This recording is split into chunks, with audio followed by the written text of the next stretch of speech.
Hello dear friends, and welcome to Sacred Slumber. Before we begin this beautiful journey together, I'd love to connect with you for just a moment. How has your day been?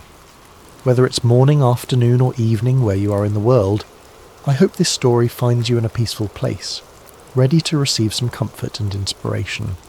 No matter what corner of the globe you're listening from, you're part of our Sacred Slumber family. If you haven't already, please consider subscribing to Sacred Slumber for more stories like this one that will nourish your soul and bring peace to your heart.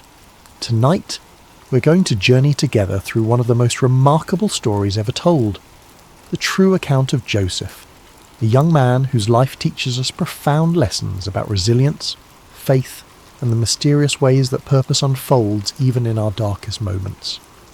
This is a story that has inspired millions across centuries, reminding us that no matter how deep our pit may seem, there's always hope for palace moments ahead. In the ancient land of Canaan, where the sun painted golden hues across rolling hills dotted with olive trees and grazing flocks, there lived a patriarch named Jacob. His tents were pitched near Hebron, and his wealth was measured not in gold or silver, but in the size of his herds and the strength of his family. Jacob had 12 sons, but among them all one held a special place in his father's heart. Joseph was 17 years old, with eyes that sparkled with intelligence and a spirit that seemed to dance with dreams. He was the son of Rachel, Jacob's beloved wife, who had died giving birth to Benjamin, Joseph's younger brother. Perhaps it was the memory of Rachel that made Jacob's love for Joseph burn so brightly, or perhaps it was something else, a recognition of the extraordinary destiny that seemed to hover around this particular son like morning mist around a mountain peak. The favouritism was evident to everyone in the household. While Joseph's older brothers, Reuben, Simeon, Levi, Judah, Dan, Naphtali, Gad, Asher, Issachar and Zebulun worked hard in the fields tending the flocks, Joseph often remained close to home. His brothers wore the simple, practical garments of shepherds, but Joseph wore something entirely different. One day Jacob called Joseph to his tent. The old man's hands, weathered by years of labour and life, held a garment that took Joseph's breath away. It was a coat of many colours, rich blues like the depths of the sea, vibrant reds like the sunset over the desert, brilliant yellows like fields of grain, and deep purples like the robes of kings. The fabric was fine, the workmanship exquisite. It was not the coat of a shepherd, but the robe of a prince. "My son," Jacob said, his voice thick with emotion as he placed the coat on Joseph's shoulders, "this is for you. You are precious to me beyond measure." Joseph felt the weight of the coat, but more than that, he felt the weight of his father's love and the unspoken promise it contained. As he walked among his brothers wearing this magnificent garment, he could feel their eyes following him, eyes that had grown cold with resentment and hard with jealousy. But the coat was only the beginning. Joseph had always been a dreamer, but now his dreams took on a quality that was both wonderful and troubling. One morning, as the family gathered for their meal, Joseph could no longer contain the vision that had visited him in the night. "Listen to this dream I had," Joseph said, his voice bright with excitement and innocence. "We were binding sheaves of grain out in the field, when suddenly my sheaf rose and stood upright, while your sheaves gathered around mine and bowed down to it." The silence that followed was deafening. His brothers exchanged glances that spoke volumes. Reuben's jaw tightened. Simeon's hands clenched into fists. Judah shook his head in disgust. "Do you intend to reign over us?" Simeon asked, his voice dripping with sarcasm. "Will you actually rule us?" But Joseph, in his youthful enthusiasm, seemed oblivious to the storm clouds gathering around him. Soon after he had another dream, even more vivid than the first. "Listen," he said one evening as the family sat around the fire, the flames casting dancing shadows on their faces. "I had another dream, and this time the sun and moon and 11 stars were bowing down to me." Even Jacob was troubled by this dream. "What is this dream you had?" he asked, his voice carrying a note of concern. "Will your mother and I and your brothers actually come and bow down to the ground before you?" Though Jacob rebuked Joseph publicly, privately he pondered these words in his heart. There was something about his son's dreams that felt different from ordinary night visions. They carried the weight of prophecy, the sense of divine purpose.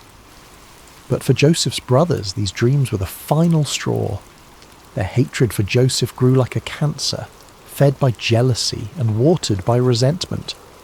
The brothers could hardly speak a civil word to Joseph anymore. When he approached, conversation stopped. When he tried to join their work, they found reasons to send him away. The coat of many colours became a symbol of everything they despised about their father's favouritism and their brother's apparent arrogance. One day, Jacob sent Joseph to check on his brothers who were grazing the flocks near Dothan, several days' journey from home. As Joseph set out, wearing his beautiful coat and carrying provisions for his brothers, he had no idea that he was walking toward a destiny that would change not only his life, but the course of history itself. The brothers saw him coming from a long distance, the colours of his coat visible even across the rolling hills. As that familiar figure approached, the resentment that had been building for years finally reached its boiling point.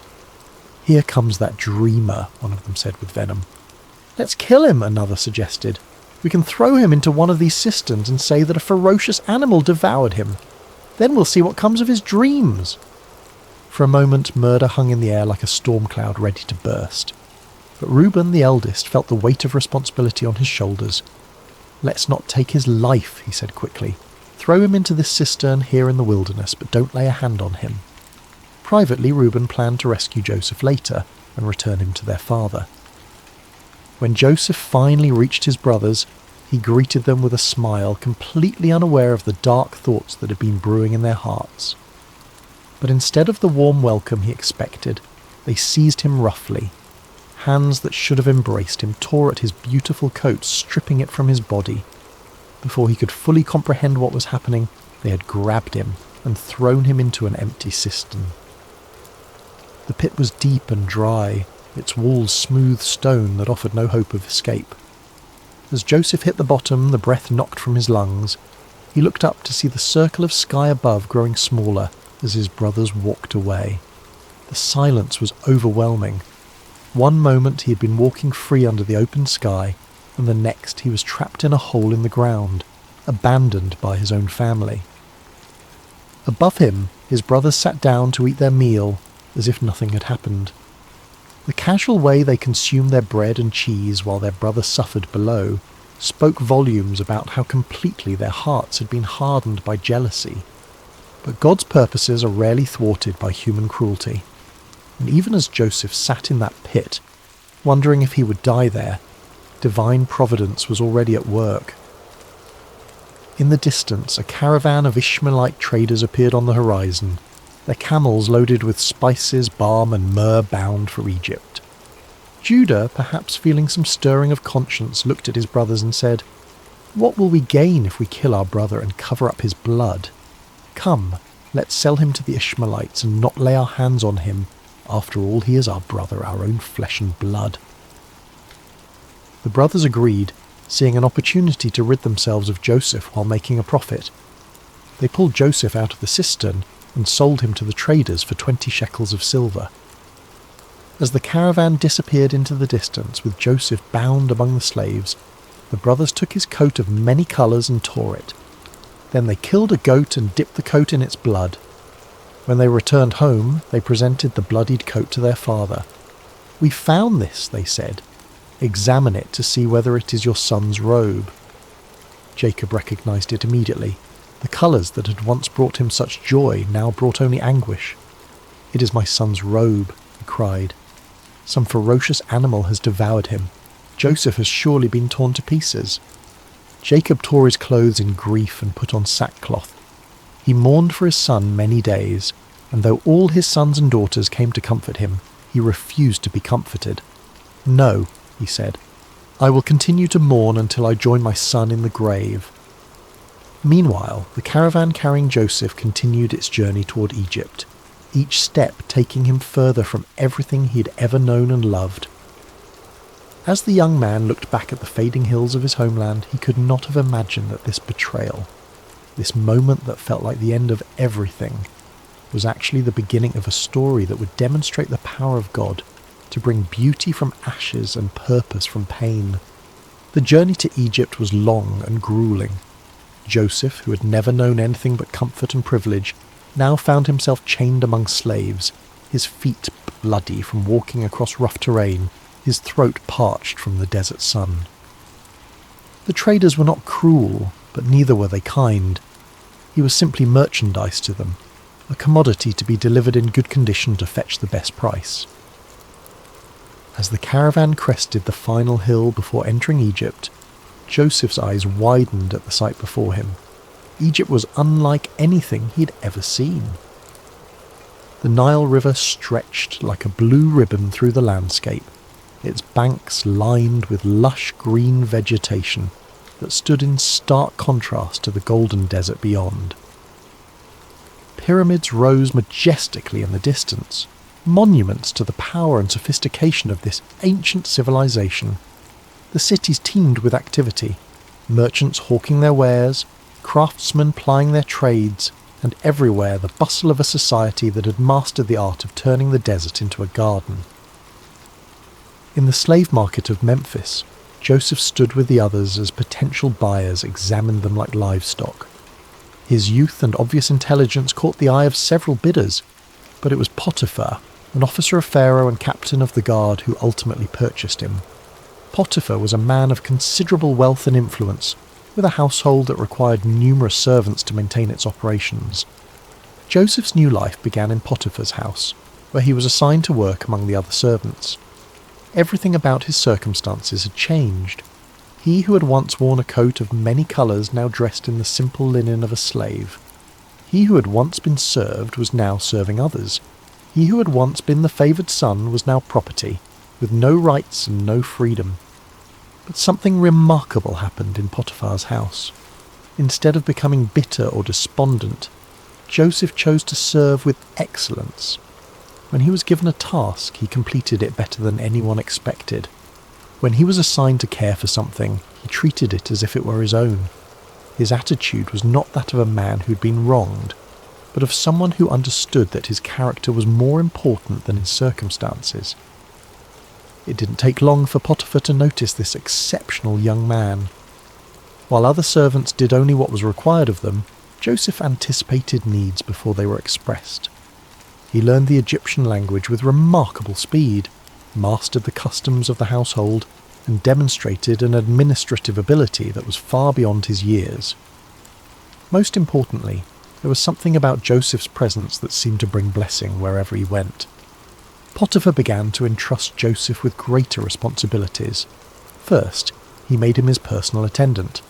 Then he put him in charge of his household affairs. Before long, Joseph was managing all of Potiphar's possessions, his property, his servants, his business dealings. The Egyptian captain of the guard had never seen anything like it. Everything that Joseph touched seemed to prosper. Years passed, and Joseph grew from a teenager into a handsome young man. The hardships he had endured had not broken him, but had instead forged him into someone of remarkable character and capability. Potiphar trusted him completely, to the point where he concerned himself with nothing except the food he ate. Everything else was in Joseph's capable hands. But success and favour can sometimes bring their own dangers, and Joseph was about to face a test that would prove even more challenging than the pit his brothers had thrown him into. Potiphar's wife had noticed the young Hebrew slave who had risen to such prominence in her household. Joseph was not only capable and trustworthy, but he had grown into a man of striking appearance. Day after day she watched him as he went about his duties with quiet dignity and remarkable competence. Soon, watching was not enough. "Come to bed with me," she said to Joseph one day when they found themselves alone. Joseph was stunned by her proposition. The wife of his master, a woman of rank and privilege, was propositioning a slave. But Joseph's response revealed the depth of his character and the strength of his convictions. "No," he said firmly but respectfully. "With me in charge, my master does not concern himself with anything in the house. Everything he owns he has entrusted to my care. No one is greater in this house than I am. My master has withheld nothing from me except you, because you are his wife. How then could I do such a wicked thing and sin against God?" Day after day she spoke to Joseph, but he refused to go to bed with her or even to be with her. Joseph understood that betraying Potiphar's trust would not only be wrong, but it would also be a sin against the God who had been with him through all his trials. His integrity was not for sale, regardless of the price or the pressure. But a person determined to do wrong will often become vindictive when their advances are rejected. Potiphar's wife's desire turned to anger, and her anger to a determination for revenge. She waited for the right opportunity, and one day when Joseph came into the house to attend to his duties, and none of the household servants were inside, she made her move. She caught him by his cloak and said, "Come to bed with me." But Joseph left his cloak in her hand and ran out of the house. Holding his cloak as evidence, Potiphar's wife called to the household servants. "Look," she said, "this Hebrew has been brought to us to make sport of us. He came in here to sleep with me, but I screamed. When he heard me scream for help, he left his cloak beside me and ran out of the house. When Potiphar came home, his wife told him the same story.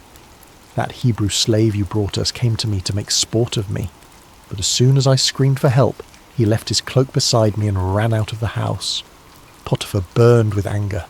The man he had trusted above all others, the servant who had brought such blessing to his household, had apparently betrayed that trust in the worst possible way.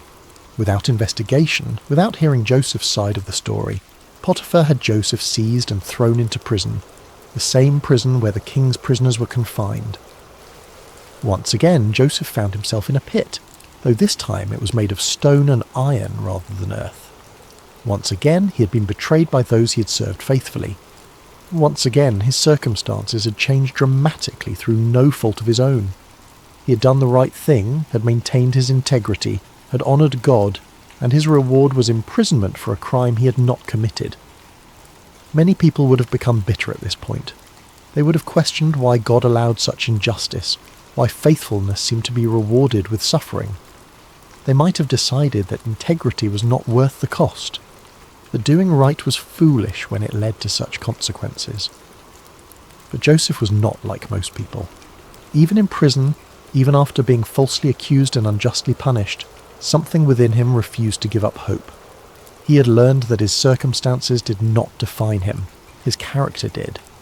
He had discovered that God's presence was not dependent on favourable conditions, but was available even in the darkest places.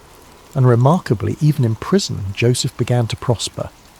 The warden noticed this unusual prisoner who carried himself with such dignity, who treated others with such respect, who seemed to bring order and blessing wherever he went. Before long, the warden put Joseph in charge of all the other prisoners and made him responsible for all that was done in the prison. The warden paid no attention to anything under Joseph's care because the Lord was with Joseph and gave him success in whatever he did. Once again, Joseph had taken a situation that seemed hopeless and had found a way to serve with excellence, to lead with integrity, and to trust that somehow, in ways he could not yet see, God was working all things together for good. But the greatest tests of Joseph's faith were still ahead, and the prison that seemed like an ending was actually preparing him for a beginning that would astonish the world. Prison has a way of stripping away everything except what truly matters. In the Egyptian jail where Joseph now found himself, surrounded by stone walls and iron bars, the external trappings of success and status meant nothing. Here, in this place reserved for those who had supposedly committed crimes against Pharaoh, Joseph faced the ultimate test of his character. Days turned into months, and months into years. Joseph had now spent more time as a slave and prisoner than he had as the favoured son in his father's house. The dreams of his youth, the sheaves bowing down, the sun and moon and stars paying homage, seemed like the fantasies of another lifetime. If someone had asked him during those long, dark nights whether he still believed in those dreams, he might have wondered himself. But Joseph had learned something profound during his years of hardship, that faith is not about understanding God's timeline, but about trusting God's character. He had seen evidence of divine favour even in the darkest circumstances. When he was in Potiphar's house, God had blessed his work. Now, even in prison, he could see the same pattern. Blessing flowing through him to benefit others. Success following him, even in the most unlikely places. The other prisoners noticed something different about Joseph. While many of them spent their time in despair, anger, or plotting revenge, Joseph maintained a remarkable sense of peace. He listened to their stories with compassion, helped resolve disputes with wisdom, and carried himself with a dignity that prison walls could not diminish. The warden had made him the unofficial leader among the prisoners, and everyone, guards and inmates alike, respected him. One morning, Joseph noticed that 2 of his fellow prisoners seemed particularly troubled. They were not ordinary criminals, but former members of Pharaoh's household, the chief cupbearer and the chief baker. Both had been imprisoned for offences against their royal master, and both carried themselves with the dignity of men, accustomed to positions of privilege and responsibility. "Why do you look so sad today?" Joseph asked them. The cupbearer answered, "We both had dreams, but there is no one to interpret them." In the ancient world, dreams were considered messages from the gods, and their interpretation was a specialised skill typically reserved for trained priests and wise men. To have a significant dream and no way to understand its meaning was a source of genuine distress. Joseph's response revealed both his humility and his faith. "Do not interpretations belong to God? Tell me your dreams." The chief cupbearer went first. "In my dream," he said, "I saw a vine in front of me, and on the vine were 3 branches. As soon as it budded, it blossomed, and its clusters ripened into grapes. Pharaoh's cup was in my hand, and I took the grapes, squeezed them into Pharaoh's cup, and put the cup in his hand." Joseph listened carefully, and as the cupbearer spoke, understanding came to him with a clarity that felt like sunrise after a long night. "This is what it means," Joseph said. "The 3 branches are 3 days. Within 3 days, Pharaoh will lift up your head and restore you to your position, and you will put Pharaoh's cup in his hand, just as you used to do when you were his cupbearer." The cupbearer's face lit up with hope. Joseph continued, "But when all goes well with you, remember me and show me kindness. Mention me to Pharaoh and get me out of this prison. I was forcibly carried off from the land of the Hebrews, and even here I have done nothing to deserve being put in a dungeon." When the chief baker saw that Joseph had given a favourable interpretation to the cupbearer's dream, he eagerly shared his own vision. "I too had a dream," he said. "On my head were 3 baskets of bread. In the top basket were all kinds of baked goods for Pharaoh, but the birds were eating them out of the basket on my head." Joseph's expression grew grave as he received understanding of this dream as well. The interpretation was not pleasant, but Joseph knew he had to speak the truth. "This is what it means," he said gently. "The 3 baskets are 3 days. Within 3 days, Pharaoh will lift off your head and impale your body on a pole, and the birds will eat away your flesh." 3 days later, it was Pharaoh's birthday, and he gave a feast for all his officials. He lifted up the heads of the chief cupbearer and the chief baker in the presence of his officials. He restored the chief cupbearer to his position, so that he once again put the cup into Pharaoh's hand. But he impaled the chief baker, just as Joseph had said to them in his interpretation. The accuracy of Joseph's interpretation should have marked him as a man of extraordinary ability, someone worthy of attention and favour.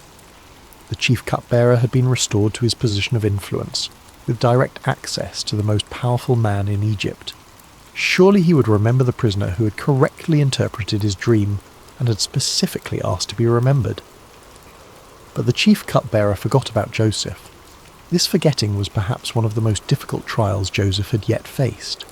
It was not the active betrayal of his brothers or the false accusation of Potiphar's wife, but the passive neglect of someone who simply failed to keep his word. Day after day, Joseph waited, hoping that this would be the day when guards would come to release him, when word would arrive that Pharaoh wanted to see him. But the days passed in silence. Months turned into a year, and then another year. 2 full years passed, and still the cupbearer, busy with his restored duties and privileges, did not remember the Hebrew slave who had correctly interpreted his dream. It was as if Joseph had been forgotten not just by one man, but by the entire world. During these 2 years of waiting, Joseph could have become bitter. He could have concluded that helping others was pointless, that kindness was wasted on those who would not return it. He could have decided that his gift for interpreting dreams was worthless if it could not even secure his own freedom. Many people would have given up hope entirely.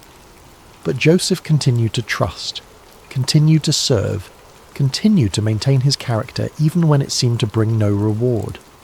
He understood something that many people never learn, that our calling is to be faithful, not to control outcomes. His job was to use his gifts with integrity and kindness.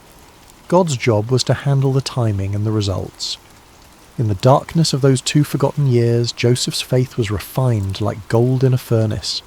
The dreams of his youth were still alive within him, but they had been purified of any pride or presumption. He was learning that God's promises are always fulfilled, but rarely on our timeline or in the way we expect. And unbeknownst to Joseph, his time of preparation was nearly complete. All the lessons he had learned about integrity under pressure, about leadership in difficult circumstances, about maintaining faith when it seemed unrewarded, were about to be put to their ultimate test. The pit had prepared him for the palace, but first he would need to prove that he was ready for both the privilege and the responsibility that awaited him. The stage was being set for one of the most dramatic turnarounds in human history, and the forgotten prisoner was about to become the second most powerful man in the greatest empire on earth. Pharaoh stood on the balcony of his palace, looking out over the magnificent kingdom that stretched as far as the eye could see. The Nile flowed majestically past the royal residence, its waters reflecting the first light of dawn. Egypt was at the height of its power and prosperity, with abundant harvests, thriving trade, and monuments that would stand for millennia as testaments to its greatness.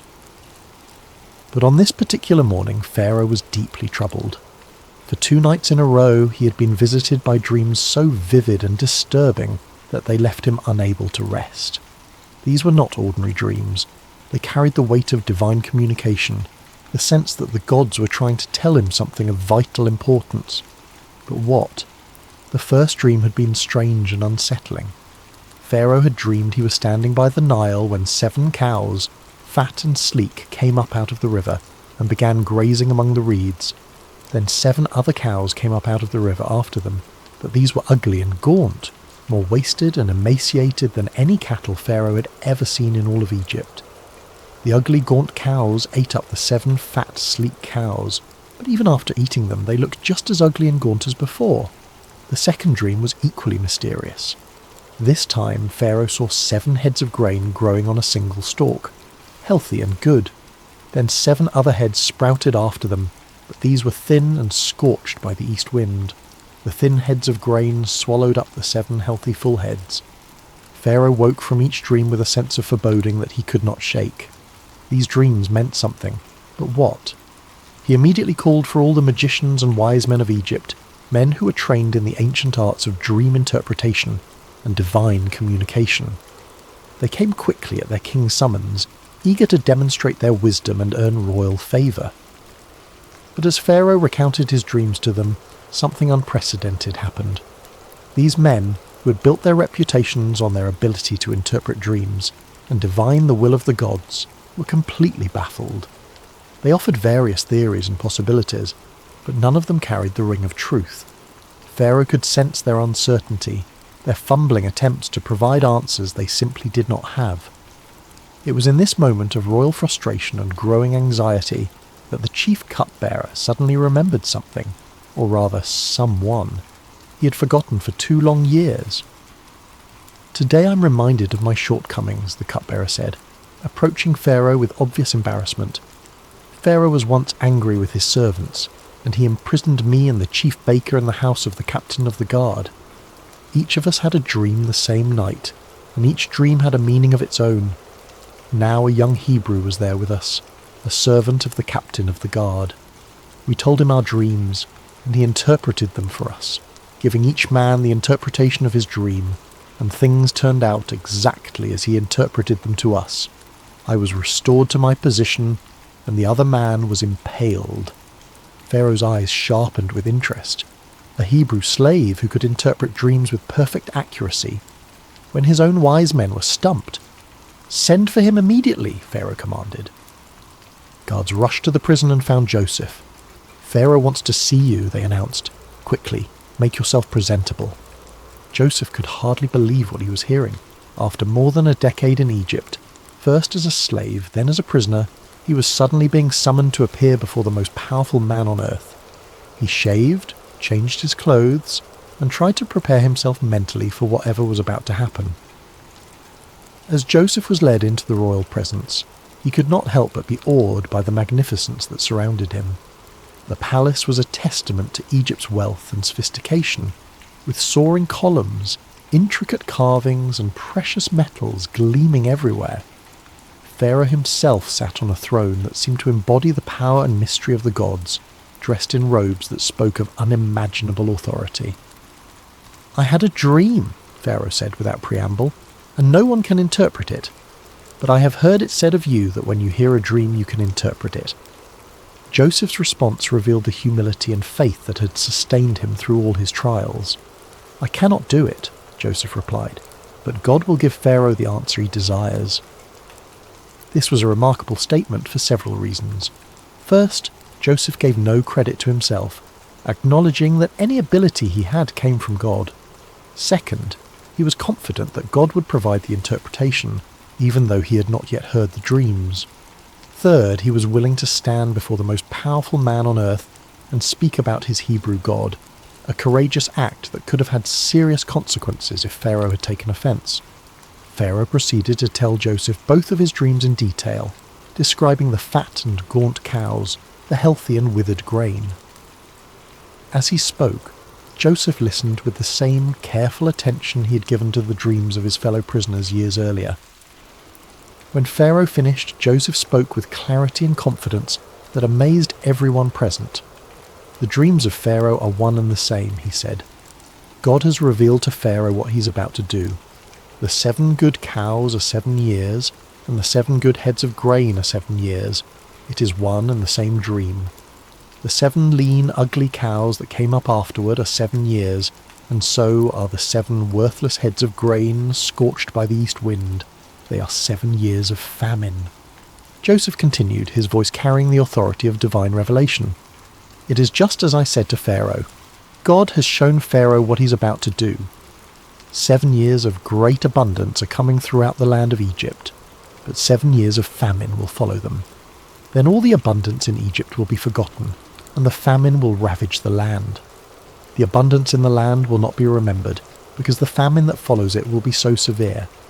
The reason the dream was given to Pharaoh in 2 forms is that the matter has been firmly decided by God, and God will do it soon." But Joseph did not stop with the interpretation.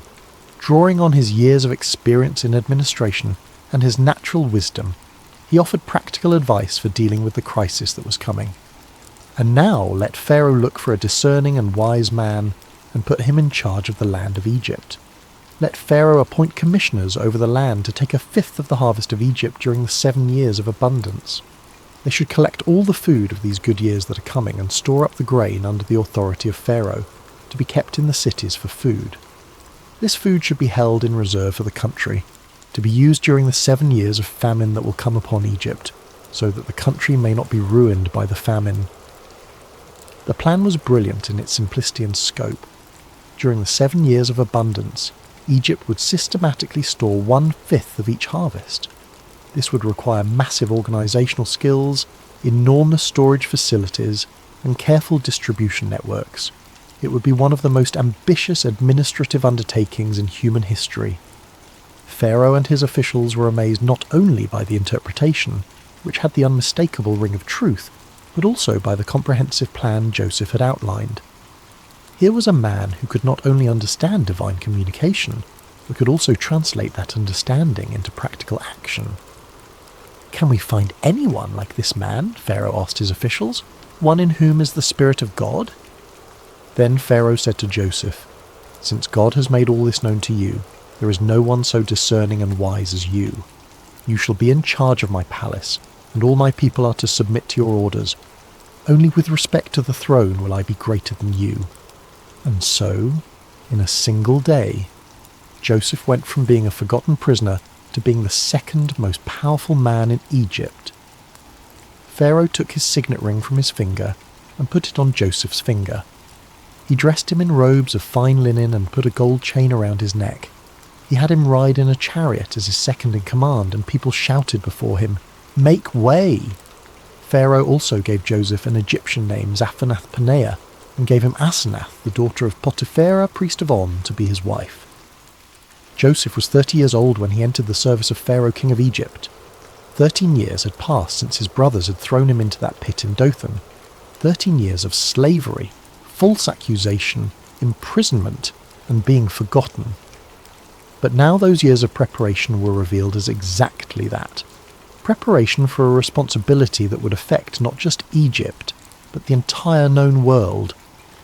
As Joseph began his new role, organising the massive project of storing grain for the coming famine, he could not help but remember the dreams of his youth. The sheaves bowing down, the sun and moon and stars paying homage. Those dreams had seemed so impossible during the dark years of his trials. But now he was beginning to see how God had been weaving a story of redemption that was far grander than anything he could have imagined as a 17-year-old boy in his father's house. The 7 years of abundance began exactly as Joseph had predicted, and Egypt's harvests were more bountiful than anyone could remember. Under Joseph's careful supervision, vast storehouses were built in every city, and grain was collected and preserved on an unprecedented scale. The administrative system he designed was so efficient and comprehensive that it became a model for future generations. During this time, Joseph and his wife Asenath were blessed with 2 sons. He named the first Manasseh, saying, "It is because God has made me forget all my trouble and all my father's household." The second son he named Ephraim, saying, "It is because God has made me fruitful in the land of my suffering." These names revealed Joseph's heart. He was grateful for the blessing of forgetting the pain of his past, but he also recognized that God had made him fruitful precisely in the place where he had suffered most. His trials had not been meaningless. They had been the very soil in which his greatest purpose had grown. As the 7 years of abundance came to an end and the 7 years of famine began, Joseph's careful preparations proved their worth. While neighbouring countries struggled with crop failures and starvation, Egypt had grain in abundance. People came from all over the known world to buy food from Joseph, and Egypt became the lifeline for countless nations. The famine was severe throughout the world, and it reached even into the land of Canaan where Jacob lived with his family. When Jacob learned that there was grain in Egypt, he said to his sons, "Why do you just keep looking at each other? I have heard that there is grain in Egypt. Go down there and buy some for us so that we may live and not die." So 10 of Joseph's brothers went down to buy grain from Egypt.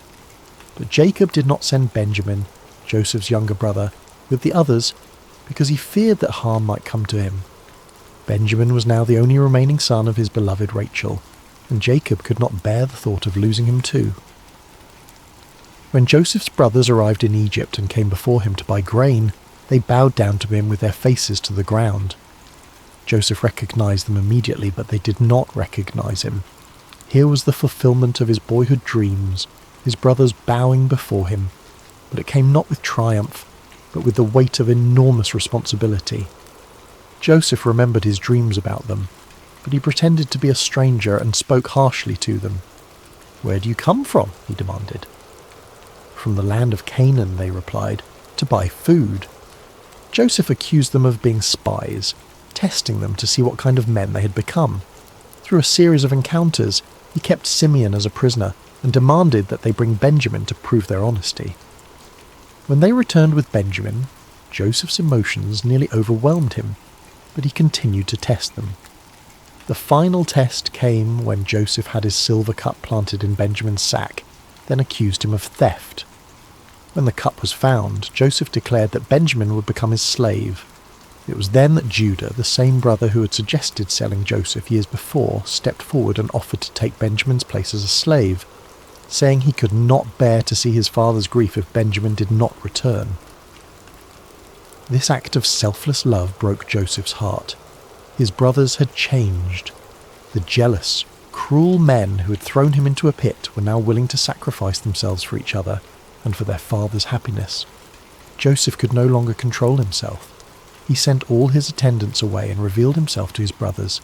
"I am Joseph. Is my father still living?" he said, weeping so loudly that the Egyptians heard him.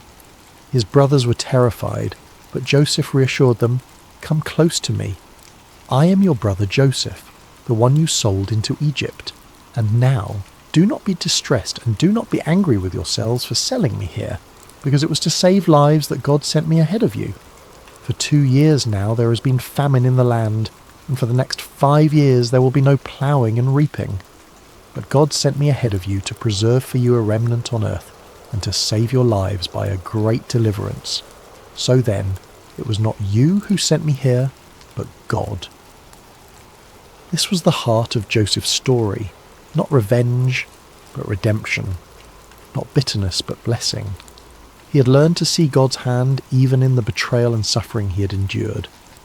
You intended to harm me, he would later tell them, but God intended it for good to accomplish what is now being done, the saving of many lives. Joseph brought his entire family to Egypt, where they were given the best land in Goshen. Jacob, who had mourned Joseph as dead for over 20 years, was reunited with his beloved son. The family was restored, the famine was survived, and the promises God had made to Abraham, Isaac and Jacob continued to unfold through their descendants. When Jacob died years later, Joseph's brothers feared that he might finally take revenge on them. But Joseph wept and said, "Don't be afraid. Am I in the place of God? You intended to harm me, but God intended it for good to accomplish what is now being done, the saving of many lives. So then, don't be afraid. I will provide for you and your children." Joseph lived to be 110 years old, seeing his family multiply and prosper in Egypt. Before he died, he made his brothers promise that when God eventually led them back to the Promised Land, they would carry his bones with them. Even in death, Joseph's faith looked forward to the fulfillment of God's promises. Joseph's story teaches us that God can use even the worst circumstances to accomplish his greatest purposes. The pit prepared Joseph for the palace, but more importantly it prepared his heart for forgiveness. His sufferings were not meaningless. They were the very experiences that shaped him into a man capable of saving nations and reconciling families. In our own lives we may face betrayal, false accusations, forgotten promises, and years of waiting that seem endless. But Joseph's story reminds us that God is always working, even when we cannot see his hand. Our calling is not to understand his timeline, but to trust his character and remain faithful in whatever circumstances we find ourselves. The dreams God gives us may take decades to fulfill, and they may come to pass in ways we never expected. But his promises are sure, his purposes are good, and his love never fails. From the pit to the palace, from slavery to salvation, from betrayal to blessing. This is the pattern of redemption that runs through Joseph's story, and through our own lives when we place our trust in the God who makes all things work together for good. Rest well tonight, dear friends of Sacred Slumber, knowing that your story too is being written by a loving God who specialises in turning mourning into dancing, ashes into beauty, and the deepest valleys into the highest mountains of purpose and joy. Sweet dreams, and may you find peace in knowing that no matter what pit you may find yourself in today, God is already preparing your palace for tomorrow.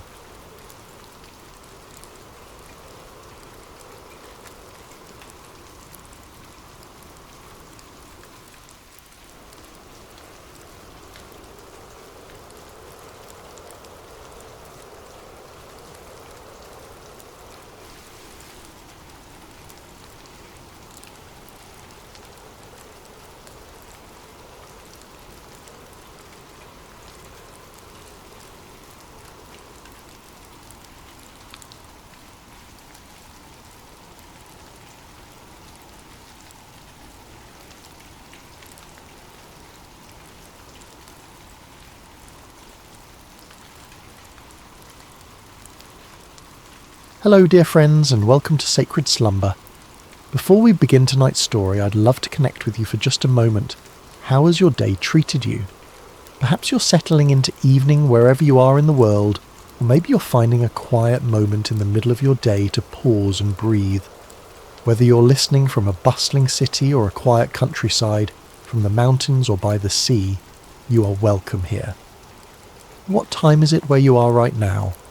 Are you watching the sun set through your window, or perhaps the stars are already painting the sky above you? No matter where you find yourself in this beautiful world we share, You found your way to this sacred space, and I'm so grateful you're here. If this story brings you peace tonight, I'd be honoured if you'd consider subscribing to Sacred Slumber. Your presence in our community means the world to us, and it helps us continue sharing these timeless stories that remind us of hope, faith, and the gentle strength that carries us through life's seasons. Now let's settle in together for tonight's story. Take a deep breath with me. Let your shoulders drop. Let your heart rest.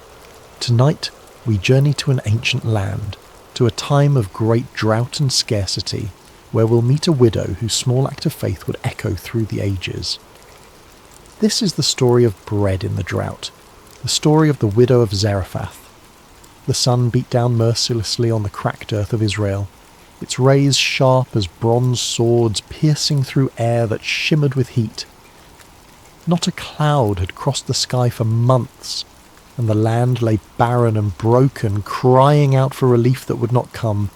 This was the drought that Elijah had prophesied, the drought that would bring a proud king to his knees and teach a nation that there was still a God in Israel. Elijah moved like a shadow across the wilderness, his weathered feet finding paths where others saw only desolation. His dark hair hung long and wild, his beard streaked with dust from countless days of wandering.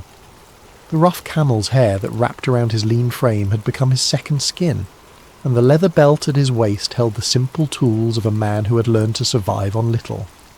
But Elijah was no ordinary wanderer. He was a prophet of the Most High God, and his words had the power to shut up the heavens themselves. When he had stood before King Ahab in his glittering palace, surrounded by the false prophets of Baal and Asherah, Elijah had spoken with the authority of heaven itself. As the Lord, the God of Israel, lives, whom I serve, there will be neither dew nor rain in the next few years except at my word. Those words had sealed his fate as a fugitive. Ahab's rage had been swift and terrible, and Queen Jezebel's thirst for the prophet's blood was legendary throughout the land. So Elijah had fled, following the voice of God that whispered to him in the wind, that spoke to him in the silence of the wilderness, that guided his steps away from the palaces of men and toward the humble places where faith still flickered like a candle in the darkness. For months God had provided for his prophet in the most unlikely ways. By the brook Cherith, ravens had brought him bread and meat morning and evening, their black wings carrying sustenance from heaven itself. Elijah had learned to read the language of divine provision, to trust in a God who could command the birds of the air and the streams of the earth to serve his purposes. But as the drought deepened and the brook dried up, God's voice came to Elijah again, gentle but unmistakable. Go at once to Zarephath in the region of Sidon and stay there. I have directed a widow there to supply you with food. Zarephath. The name itself meant refining or smelting place, a fitting destination for a prophet who was learning daily what it meant to be refined by fire, to have the dross of self-reliance burned away until only faith remained. It was a small coastal town in Phoenicia, in what we now call Lebanon, far from the borders of Israel and the reach of Ahab's soldiers. As Elijah walked the dusty roads towards Zarephath, his mind turned over the peculiar nature of God's provision. Not to a wealthy merchant's house would he go, not to a palace or a place of abundance. God was sending him to a widow, a woman who in that ancient world would have been among the most vulnerable, the most likely to be in need herself. And she was a Gentile, a foreigner, one who did not worship the God of Israel. Yet this was how the Almighty worked, Elijah had learned. He chose the foolish things of the world to shame the wise, the weak things to shame the strong. He provided for his servants not through the expected channels of power and wealth, but through the humble offerings of those who had little to give but gave it anyway. The journey to Zarephath took Elijah through landscapes that told the story of the drought's devastation. Wells that had once bubbled with clear water stood empty, their stones exposed and cracking in the heat. Fields that should have been green with growing grain stretched out like brown parchment. The soil so hard it rang under his footsteps like pottery. Trees that had weathered centuries of seasons now stood leafless and dying, their branches reaching toward a pitiless sky like the arms of supplicants begging for mercy. In the villages he passed through, Elijah saw the human cost of the judgment he had pronounced. Children with hollow eyes clung to their mothers' skirts, their small faces etched with the premature wisdom that comes from knowing hunger. Men sat in the shade of buildings, their hands idle because there was no work to be done in fields that would not grow. Women walked great distances with empty water jars, returning with barely enough to wet their families' lips. Yet Elijah did not waver in his conviction that he had spoken truly the word of the Lord. This drought would serve its purpose in drawing the hearts of the people back to the God they had abandoned for the seductive promises of Baal, the god of storms and fertility who had proven powerless to bring rain when it was most needed. Sometimes the mercy of God looked like judgment, and the healing had to begin with the pain of truth. As he crested the final hill before Zarephath, Elijah could smell the salt of the Mediterranean Sea, could hear the distant cry of gulls wheeling over waters that mocked the thirsty land with their abundance. The town spread before him, small and unpretentious, its whitewashed buildings clustered around a modest marketplace. Smoke rose from only a few chimneys, and even here, far from Israel, the drought had left its mark in the form of empty gardens and worried faces.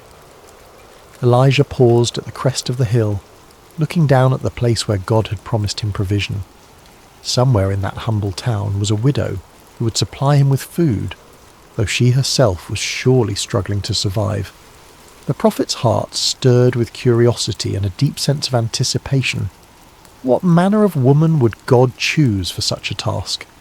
What kind of faith would he find in this foreign place? The sun was beginning its descent toward the western horizon as Elijah made his way down the hill and through the narrow streets of Zarephath. The town was quiet in the afternoon heat, most of its people taking shelter in the cool shadows of their homes. A few merchants sat listlessly beside their stalls, their wares meagre and their customers few. Children played half-heartedly in the dust, their games subdued by the oppressive weight of want that hung over everything like a heavy blanket. Elijah walked with purpose toward the town gate, the place where travellers traditionally stopped to rest, and where the business of daily life was conducted. It was there, God had whispered to his spirit, that he would find the woman who would provide for him. As he approached the gate, his eyes searched the few people moving about in the late afternoon shadows, looking for a sign, a divine indication of which among them was the widow God had prepared. And then he saw her. She was gathering sticks near the city gate, her movements slow and deliberate, like someone conserving every ounce of strength for an essential task. Elijah knew immediately that this was the woman God had sent him to find, not through any dramatic sign or heavenly voice, but through the quiet certainty that settled in his spirit like dew on morning grass. The widow of Zarephath was neither young nor old, but somewhere in that indefinite middle season of life, where hope and despair wage their daily battle in a woman's heart. Her dark hair was partially covered by a simple headscarf, and her clothes, though clean and carefully mended, spoke of years of making do with little. Her hands, as she bent to gather the dry branches scattered near the gate, were the hands of one who had worked hard for everything she had ever possessed. There was something in her posture, in the careful way she selected each stick and added it to her small bundle, that spoke of finality. These were not the movements of someone gathering fuel for many meals to come, but of someone preparing for a last act, a final ceremony before surrendering to whatever fate awaited. Elijah approached her slowly, not wanting to startle her. In her concentration on her task, she had not yet noticed the travel-worn prophet making his way toward her. When she finally looked up, her eyes registered first surprise, then the wary caution of a woman who had learned to be careful around strangers. "Peace be with you," Elijah said gently, his voice carrying the warmth of one who understood what it meant to be far from home and dependent on the kindness of others. The widow straightened, still holding her bundle of sticks against her chest like a shield. "And with you, traveller," she replied, her voice soft but tinged with the wariness of one who had little left to lose and could therefore afford few mistakes. Elijah gestured toward the well that stood near the gate, its depths long since dry, but its stone rim still serving as a place for travellers to rest. "Could you bring me a little water in a jar so I may have a drink?" The request was simple enough, the kind of hospitality that travellers routinely requested and that kind hearts routinely provided. But as the widow looked toward the well, Elijah saw something flicker across her face, a shadow of pain that told him water too had become precious in this place. Still she nodded. "I will see what I can do," she said, and began to turn away to fulfill his request. But Elijah's voice stopped her. "And bring me, please, a piece of bread." The words hung in the air between them like a bridge that could either be crossed or burned. The widow turned back to face him, and now Elijah could see the full weight of her circumstances written in the lines around her eyes, in the slight tremor of her hands as she clutched her bundle of sticks more tightly. "As surely as the Lord your God lives," she said, her voice barely above a whisper, "I don't have any bread, only a handful of flour in a jar and a little olive oil in a jug. I am gathering a few sticks to take home and make a meal for myself and my son, that we may eat it and die." The words struck Elijah's heart like physical blows. Here was not abundance hiding behind false modesty, not plenty disguised as poverty. Here was the raw truth of scarcity, spoken with the quiet dignity of one who had already made peace with her fate. This woman was preparing her last meal, gathering these few sticks to kindle a final fire that would cook the final handful of flour into one last piece of bread for herself and her child. In her simple statement, Elijah heard echoes of every widow's story, every mother's nightmare. She had watched her resources dwindle day by day, week by week, had portioned out ever smaller meals until there was nothing left to portion. Now she had reached the end of her rope, the bottom of her jar, the last of her oil. She'd perhaps spent sleepless nights calculating and recalculating, hoping against hope that somehow her meagre supplies would stretch just one more day, one more meal. And here was a stranger, a foreign prophet, asking her to share even this last morsel. Elijah looked into her eyes and saw not just physical hunger, but the deeper starvation of hope deferred, of prayers that seemed to fall on deaf ears, of a God who had seemed absent in her hour of greatest need. Yet he also saw something else, something that made his heart leap with recognition. He saw faith. Not the bold, declarative faith of those who had much to lose, but the quiet, desperate faith of those who had nothing left but trust. The prophet's next words would either build a bridge of hope or collapse the last foundation of this woman's world. He chose them carefully, knowing that he was not speaking merely his own thoughts, but carrying a message from the heart of God himself. "Don't be afraid," Elijah said, his voice gentle but filled with an authority that seemed to come from somewhere beyond himself. "Go home and do as you have said, but first make a small loaf of bread for me from what you have and bring it to me, and then make something for yourself and your son." The widow's eyes widened. Was this stranger mad? Was he so callous, so utterly without compassion, that he would ask a dying woman to feed him before she fed her own child? The request seemed to defy every principle of human decency, every natural law of survival and maternal love. But Elijah was not finished speaking. "For this is what the Lord, the God of Israel, says, the jar of flour will not be used up, and the jug of oil will not run dry, until the day the Lord sends rain on the land." The promise hung in the air like morning mist, beautiful and insubstantial, the kind of words that could either transform a life or break a heart with false hope. The widow stared at this strange prophet with his wild hair and sun-darkened skin, this man who claimed to speak for the God of Israel, a foreign deity she had heard of but never worshipped. How could she possibly believe such a thing? How could a handful of flour become an endless supply? How could a few drops of oil multiply like the stars of heaven? Every practical bone in her body, every lesson learned through years of careful management and hard-won survival, told her this was impossible. Yet something in Elijah's eyes, something in the quiet confidence with which he spoke these impossible words, awakened an echo in her heart. Perhaps it was the memory of childhood stories her grandmother had told, tales of gods and miracles from the ancient days. Perhaps it was the sheer desperation of a mother who would try anything, believe anything, if it meant one more day of life for her son. Or perhaps it was something deeper, something that recognized in this weathered prophet's promise the voice of the same divine love that had sustained her through every previous trial, that had somehow always provided just enough, just when she needed it most, until now. The widow looked down at her bundle of sticks, then back at Elijah. She thought of her son waiting at home, trusting her to return with enough fuel to cook their final meal. She thought of the empty jar that had once held pounds of flour, now scraped clean except for that last precious handful. She thought of the oil jug that had once gurgled with golden liquid, now holding barely enough to moisten the flour into dough. And then she thought of something else, the strange peace that had settled over her heart as Elijah spoke his impossible promise. It was not the peace of understanding, for she understood nothing of what he proposed.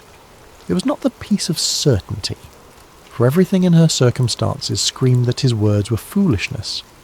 It was the peace of surrender, the peace that comes when one has exhausted all human possibilities and stands at the edge of mystery, ready to step into the unknown. "I will do as you have said," she whispered, her voice carrying the weight of a decision that would echo through all eternity. The walk back to her small home felt both eternal and instantaneous to the widow. Each step carried her further from the safety of reasonable despair and closer to the dangerous territory of hope. The bundle of sticks in her arms seemed to grow heavier with each pace, not because of their weight, but because of what they represented, the fuel for a miracle she dared not quite believe in, yet could not quite dismiss. Her house stood at the end of a narrow alley, its walls built of the same white stone as most of the buildings in Zarephath, its roof flat and practical. It was small but carefully maintained, the kind of home that spoke of pride surviving in the face of poverty. A few clay pots stood near the doorway, empty now except for the dust that had settled in them during the long months of drought. As she approached her door, the widow could hear movement inside, the soft sounds of her son moving about in the dim interior. He was perhaps 10 years old, still young enough to trust completely in his mother's ability to provide, yet old enough to understand the gravity of their situation. He had not complained when the meals grew smaller and less frequent, had not questioned why she sometimes gave him her portion while claiming she wasn't hungry. Now she would have to explain to him that she was going to give away their last food to a stranger. The door opened with a soft creak of wood that had swollen and shrunk through many seasons. Inside, the house was cool and shadowy, a welcome relief from the blazing heat of the afternoon sun. Her son looked up from where he sat near the window, his young face brightening at her return. "Did you find enough wood, Mother?" he asked, his voice carrying the careful optimism of a child who'd learned not to expect too much, but could not quite stop hoping. The widow set down her bundle of sticks and looked around the familiar space of her home. Everything was clean and in its place, though there was precious little to arrange. A few cooking vessels, some worn but serviceable garments, a small table, sleeping mats that she rolled up each morning and spread each evening.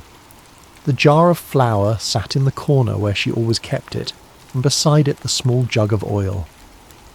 The son followed her gaze to the corner where their last provisions waited. He had watched those containers grow emptier day by day, had seen his mother peer into them each morning with expressions that grew more worried as the contents diminished.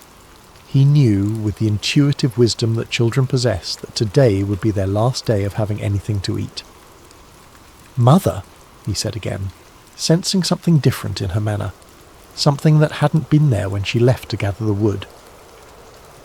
The widow moved to the corner and lifted the flour jar, feeling the pitiful weight of what remained inside. Then she picked up the oil jug, tilting it slightly to gauge how little was left. The sound of the oil moving in the nearly empty vessel was like a whisper, like the last breath of hope dying away. But then she remembered Elijah's words, remembered the strange certainty in his voice when he spoke of jars that would not empty, and jugs that would not run dry. She remembered the peace that had settled over her heart when she agreed to his impossible request. "My son," she said gently, kneeling beside him so they were at eye level. "Something wonderful and strange has happened today. A prophet of the God of Israel has come to our town, and he has asked me to share our food with him." The boy's eyes widened. Our food? But mother, we only have enough for one meal, yes, she finished for him. I know, but this prophet, his name is Elijah, has promised me something that seems impossible. He says that if I feed him first, then our jar of flour will not be used up, and our jug of oil will not run dry until the day the Lord sends rain on the land.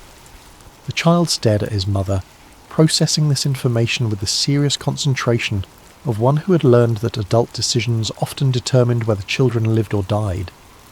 Do you believe him, mother? It was such a simple question, but it cut to the heart of everything. Did she believe? Could she stake their lives on the promise of a foreign prophet? Could she risk her son's survival on words that defied every law of nature she had ever observed? The widow was quiet for a long moment, looking into her son's trusting eyes. Then she smiled, and it was the first real smile that had crossed her face in months. I don't know if I believe him with my mind, my son, but my heart tells me that we have nothing left to lose, and perhaps everything to gain. Sometimes faith means stepping forward when you cannot see the path. She stood and moved toward the corner where their supplies waited. Help me build a fire, and we will make bread for the prophet first, as he asked. And then we will see what the God of Israel will do for a widow and her son in Zarephath.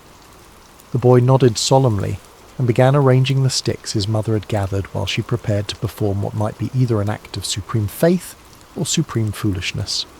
The distinction, she realized, might not matter as much as she had thought.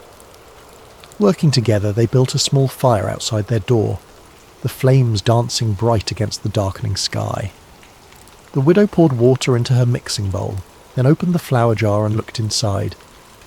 The handful that remained seemed pitifully small, barely enough for one small loaf, certainly not enough for 2 meals as Elijah had promised. But she had given her word, and more than that, she had felt something stir in her heart when the prophet spoke. Perhaps it was only desperation disguised as faith, but it was all she had to offer. Carefully, reverently, she poured half of the remaining flour into her bowl. Then she tilted the oil jug and let a few precious drops fall into the mixture. The oil gleamed golden in the firelight, and she found herself thinking of ancient stories, half-remembered tales of gods who provided for their people in miraculous ways. As she mixed the flour and oil with water, kneading the small portion of dough with practiced hands, the widow felt a strange sense of ceremony settling over the simple task. This was no ordinary bread-making. This was an act of faith performed in the face of impossible circumstances, a leap into the unknown guided only by the promise of a prophet and the whisper of hope in her own heart. The dough came together under her hands, soft and elastic despite the small amount of oil. She shaped it into a small round loaf and placed it on the flat stone they used for baking, setting it carefully over the coals. The bread began to bake, filling the evening air with the ancient comforting aroma of grain transformed by fire. As they waited for the bread to cook, the widow and her son sat quietly by the fire. The boy leaned against his mother's side, and she wrapped her arm around him, holding him close. Whatever happened next, whatever the morning would bring, they had this moment of peace together. When the bread was finished, golden and warm from the stones, the widow wrapped it carefully in a clean cloth and stood. "I will take this to the prophet now," she told her son. "While I am gone, keep the fire burning. When I return, we'll make our own bread and see if the promise holds true." The walk back to the city gate seemed shorter this time, though the weight of what she carried felt immeasurable. This small loaf represented everything she had left in the world, the last of her resources, the final hedge against starvation. She was literally carrying her life in her hands, offering it to a stranger based on nothing more than his word. Elijah was waiting where she had left him, sitting quietly in the gathering dusk. When he saw her approaching with the wrapped bread, his face lit up with a smile that transformed his austere features. It was not the smile of one who had expected to be obeyed, but of one who was genuinely moved by the sacrifice he was witnessing. "Thank you," he said simply as she placed the bread in his hands. "What you have done requires more courage than facing down armies or calling fire from heaven. You have chosen to trust when you had every reason to doubt." The widow watched as he unwrapped the bread, still warm and fragrant from the fire. I pray your God honours your promise, prophet. My son and I have nothing left but this hope you have given us." Elijah broke the bread and ate it slowly, savouring each bite not just for its nourishment but for what it represented. "He will honour it," the prophet said with quiet certainty. "Go home now and prepare your own meal. The jar of flour will not be empty." As the widow walked home through the darkening streets of Zarephath, she felt as though she were walking through a dream. Had she really just given away their last food to a stranger? Had she really staked everything on the promise of a foreign god? The practical part of her mind screamed that she had made the most foolish decision of her life.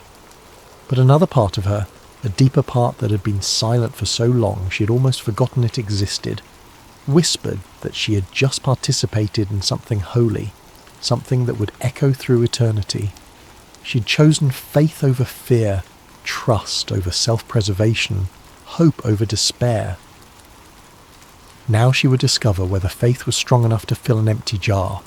The widow's hands trembled slightly as she reached for the flour jar upon returning home. Her son sat by the fire, his young face illuminated by the dancing flames, watching his mother with the intense attention of one whose very life hung in the balance of what would happen next. The jar felt the same in her hands as it had an hour before, neither heavier nor lighter. There was no external sign that anything miraculous had occurred, no glow of divine presence, no heavenly music announcing supernatural intervention, just a simple clay vessel that might contain their salvation or their final disappointment. The widow closed her eyes for a moment, offering a wordless prayer to whatever divine power might be listening. Then she lifted the jar and looked inside. The flour was there, not overflowing, not abundant, but there. The same handful that had been there before, perhaps even a little more. Enough for another small loaf of bread, enough for one more meal. The widow blinked, wondering if her desperate hope was playing tricks on her vision. She reached into the jar with trembling fingers, feeling the soft texture of the flour, confirming that it was real and not some mirage born of starvation and desperation. "Mother," her son whispered, seeing the wonder in her expression. "Is it true? Is the flour still there?" "It's still here," she replied, her voice filled with amazement. "There's enough for our bread."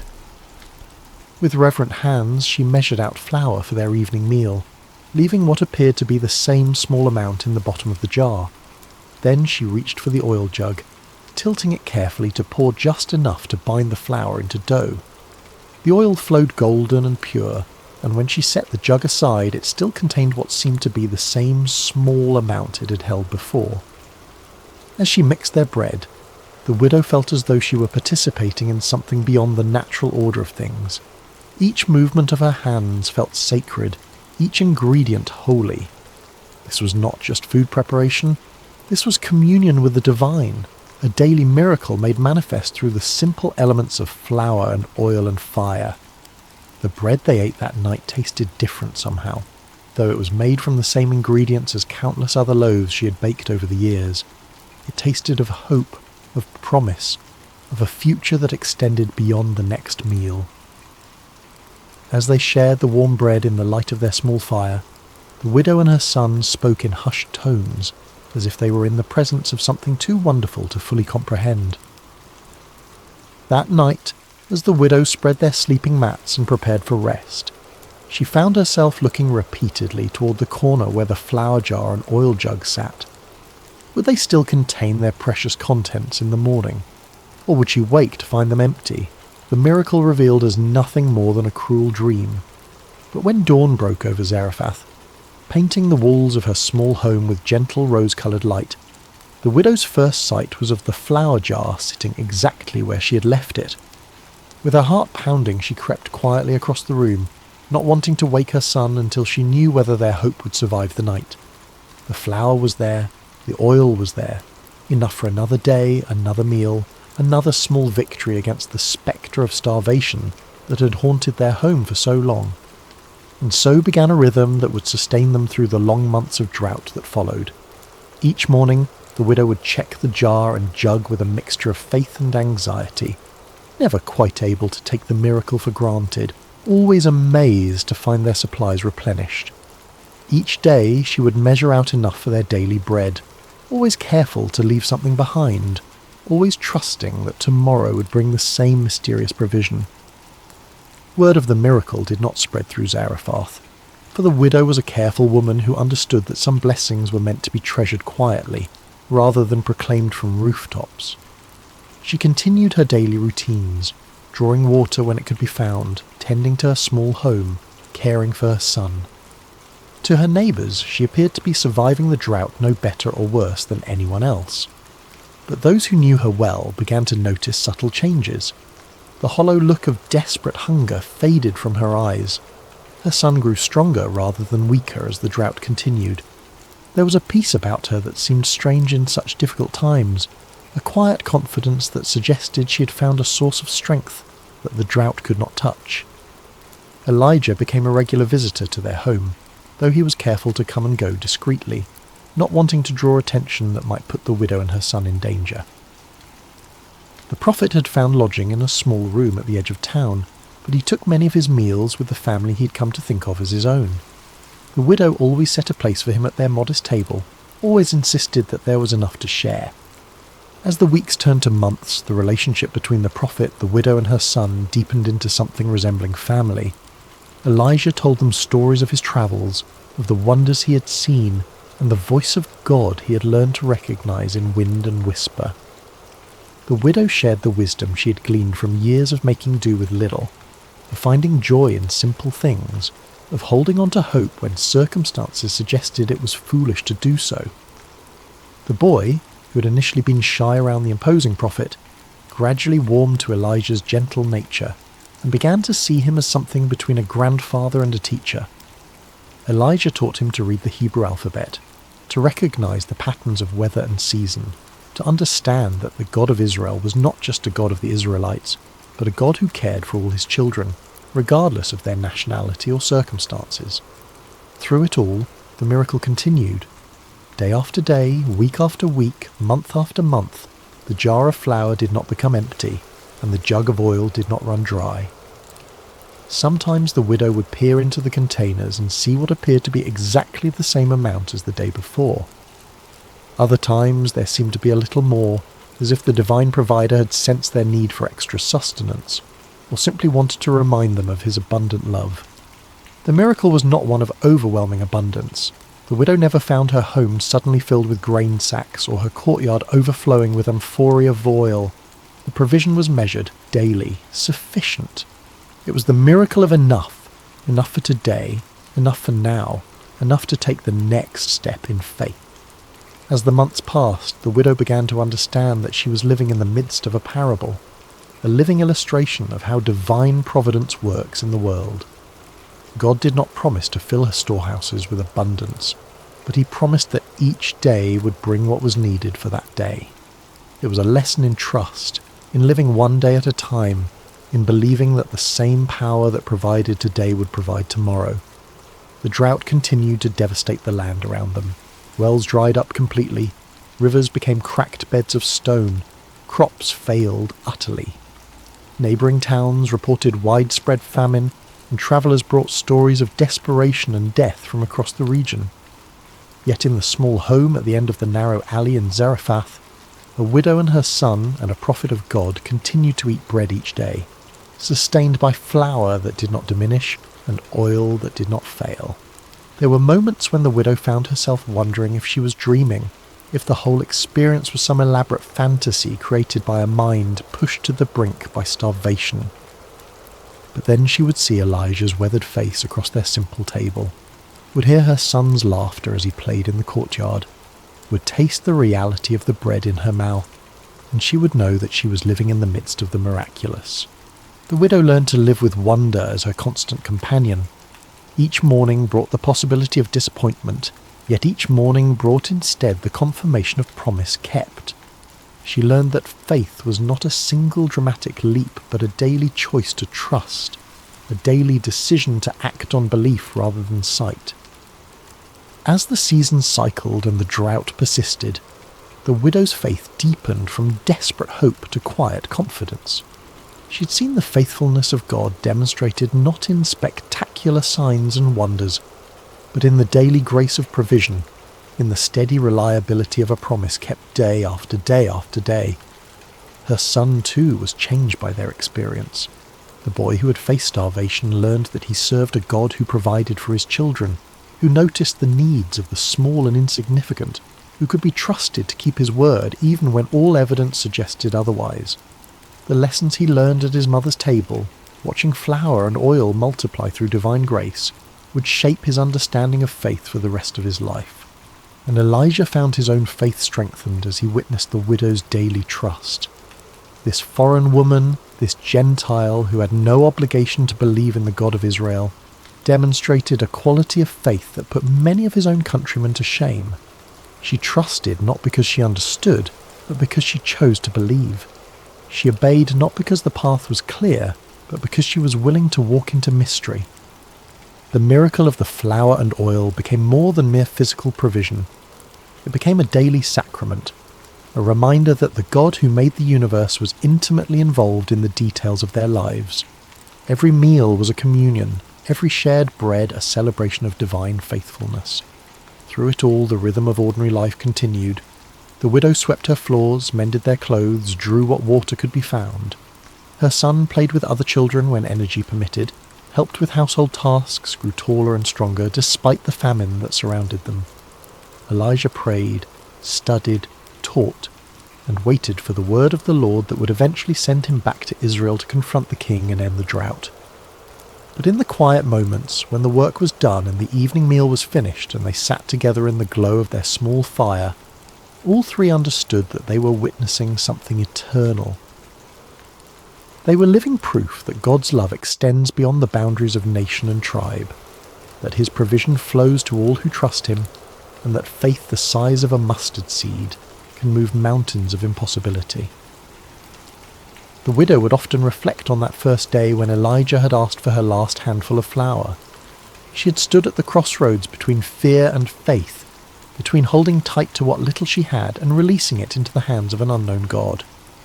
Her choice to trust, to give when she had nothing left to give, had opened the door to a miracle that sustained not just her body, but her soul.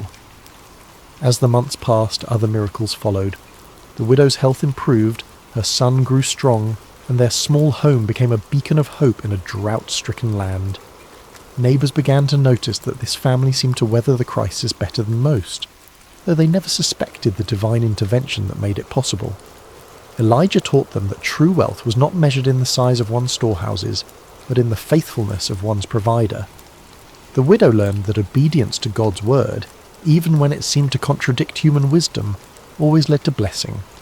Her son discovered that the God of Israel was also his God, that divine love knew no boundaries of race or nationality. Years later, when the drought finally ended, and rain fell once again on the parched earth, the widow would remember these days as the most precious of her life, not because they were easy, but because they were holy. In her poverty, she had discovered riches. In her weakness, she had found strength. In her emptiness, she had encountered the fullness of God's love. The jar of flour never ran empty until the day the rains came. The jug of oil never ran dry until the crisis passed. And the faith that began with a handful of flour and a desperate prayer grew into a testimony that would echo through generations, reminding all who heard it that God's provision is always sufficient, his timing always perfect, and his love always faithful. In the quiet of your own heart tonight, as you rest in the peace of this ancient story, remember the widow's courage. Remember that sometimes faith looks like giving when you have nothing left to give, trusting when you cannot see the way forward, believing when all evidence suggests you should despair. Remember that the same God who provided for a widow in Zarephath provides for you today. He sees your needs, knows your fears, and holds your tomorrow in his hands. Sleep now in the assurance that his love surrounds you, his grace sustains you, and his faithfulness will carry you through every season of your life. The jar of flour will not be empty, the jug of oil will not run dry, and the God who multiplied a widow's faith will multiply yours as well, one day at a time, one meal at a time, one breath at a time. Rest well, dear friend. Tomorrow brings new mercies, fresh provision, and the continued unfolding of God's perfect plan for your life. Like the widow of Zarephath, you can trust that there will always be enough. As we close this sacred story tonight, let your heart rest in the truth that the same God who provided for the widow provides for you. In your own seasons of scarcity, whether of resources or hope or strength, remember that divine provision often comes not as abundance but as enough. Enough for today, enough for now. Enough to take the next step in faith. The widow's miracle was not that her cupboards overflowed, but that they never emptied. Sometimes God's greatest gift is not more, but sufficient. Not wealth, but provision. Not ease, but sustenance for the journey. Sleep now, knowing that the Keeper of Israel neither slumbers nor sleeps, and that his eye is upon you with the same loving attention he showed to a foreign widow in an ancient town. Your jar will not be empty. Your jug will not run dry. His faithfulness endures forever. Rest well, dear soul, rest well.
Hello dear friends, and welcome back to Sacred Slumber. Before we begin tonight's story, I hope your day has been filled with blessings and peace. Whether it's morning where you are, the quiet of afternoon, or the gentle embrace of evening, know that you are exactly where God wants you to be in this moment. I'm curious about where in this beautiful world you're listening from tonight. Are you nestled in your bed in a bustling city, or perhaps finding solace in the countryside under a canopy of stars? Wherever you are, whatever time it is for you, you are welcomed here with open arms. If this story touches your heart tonight, I encourage you to subscribe to Sacred Slumber. We gather here regularly to explore the profound truths and timeless wisdom found in God's Word, bringing comfort to weary souls and strength to troubled hearts. Your subscription helps us continue sharing these sacred stories that remind us of God's unfailing love and faithfulness. Now let us journey together to ancient Israel, to a time when kingdoms stood at crossroads, when truth was a dangerous commodity, and when one man's courage would echo through the ages. This is the story of Micaiah, the forgotten prophet who dared to stand alone. The sun blazed mercilessly over the ancient city of Samaria, its golden rays dancing across the limestone walls of King Ahab's palace. Within those walls, power brooked no opposition, and truth was often the first casualty of political ambition. It had been 3 years since the last war between Israel and Syria, 3 years of uneasy peace that sat heavy on King Ahab's shoulders like an ill-fitting crown. Ahab paced the marble floors of his throne room, his royal robes rustling with each agitated step. The king of Israel was a man consumed by his desires, a ruler who had long ago traded his soul to the altar of self-interest. His marriage to the foreign princess Jezebel had brought prosperity to his kingdom, but at a cost that would echo through generations. The worship of Baal had infiltrated the very heart of Israel, and the prophets of the Lord had been hunted, killed, or driven into hiding. Yet today something stirred within Ahab's ambitious heart. News had arrived that morning of Syrian movements near Ramoth-Gilead, a strategic city that had once belonged to Israel, but now languished under enemy control. The city's location made it a prize worth fighting for, a gateway that could secure trade routes and strengthen his kingdom's eastern border. As Ahab contemplated this opportunity, word came that King Jehoshaphat of Judah was approaching Samaria with a considerable entourage. Jehoshaphat was everything Ahab was not, a king who sought the Lord's face, who had torn down the high places of idol worship, and who ruled with righteousness as his compass. The irony was not lost on Ahab that he would need the help of such a man to achieve his ambitions. The great doors of the throne room swung open with a resonant boom, and Jehoshaphat entered with the dignity befitting a king of David's lineage. He was a man of medium stature but commanding presence, his beard meticulously groomed, and his eyes holding the wisdom of one who had walked closely with the Almighty. Behind him came his advisers and military commanders, their expressions respectful but cautious, as they entered the domain of Israel's controversial king. "Jehoshaphat, my brother," Ahab called out, his voice echoing through the vast chamber as he descended from his throne. "Welcome to Samaria. Your presence brings honour to my house." The two kings embraced in the customary greeting, though those who knew them well could sense the underlying tension. Jehoshaphat had come seeking alliance, but his heart was troubled by what such an alliance might require of him. "Ahab," Jehoshaphat replied warmly, though his eyes remained watchful. "It has been too long since we have spoken face to face. The Lord has blessed both our kingdoms with peace these past years." "Indeed," Ahab agreed, gesturing toward the laden tables his servants had prepared. "Come, let us feast together and speak of matters that concern us both." The banquet that followed was a spectacle of royal excess. Tables groaned under the weight of roasted meats, exotic fruits, and wine from the finest vineyards.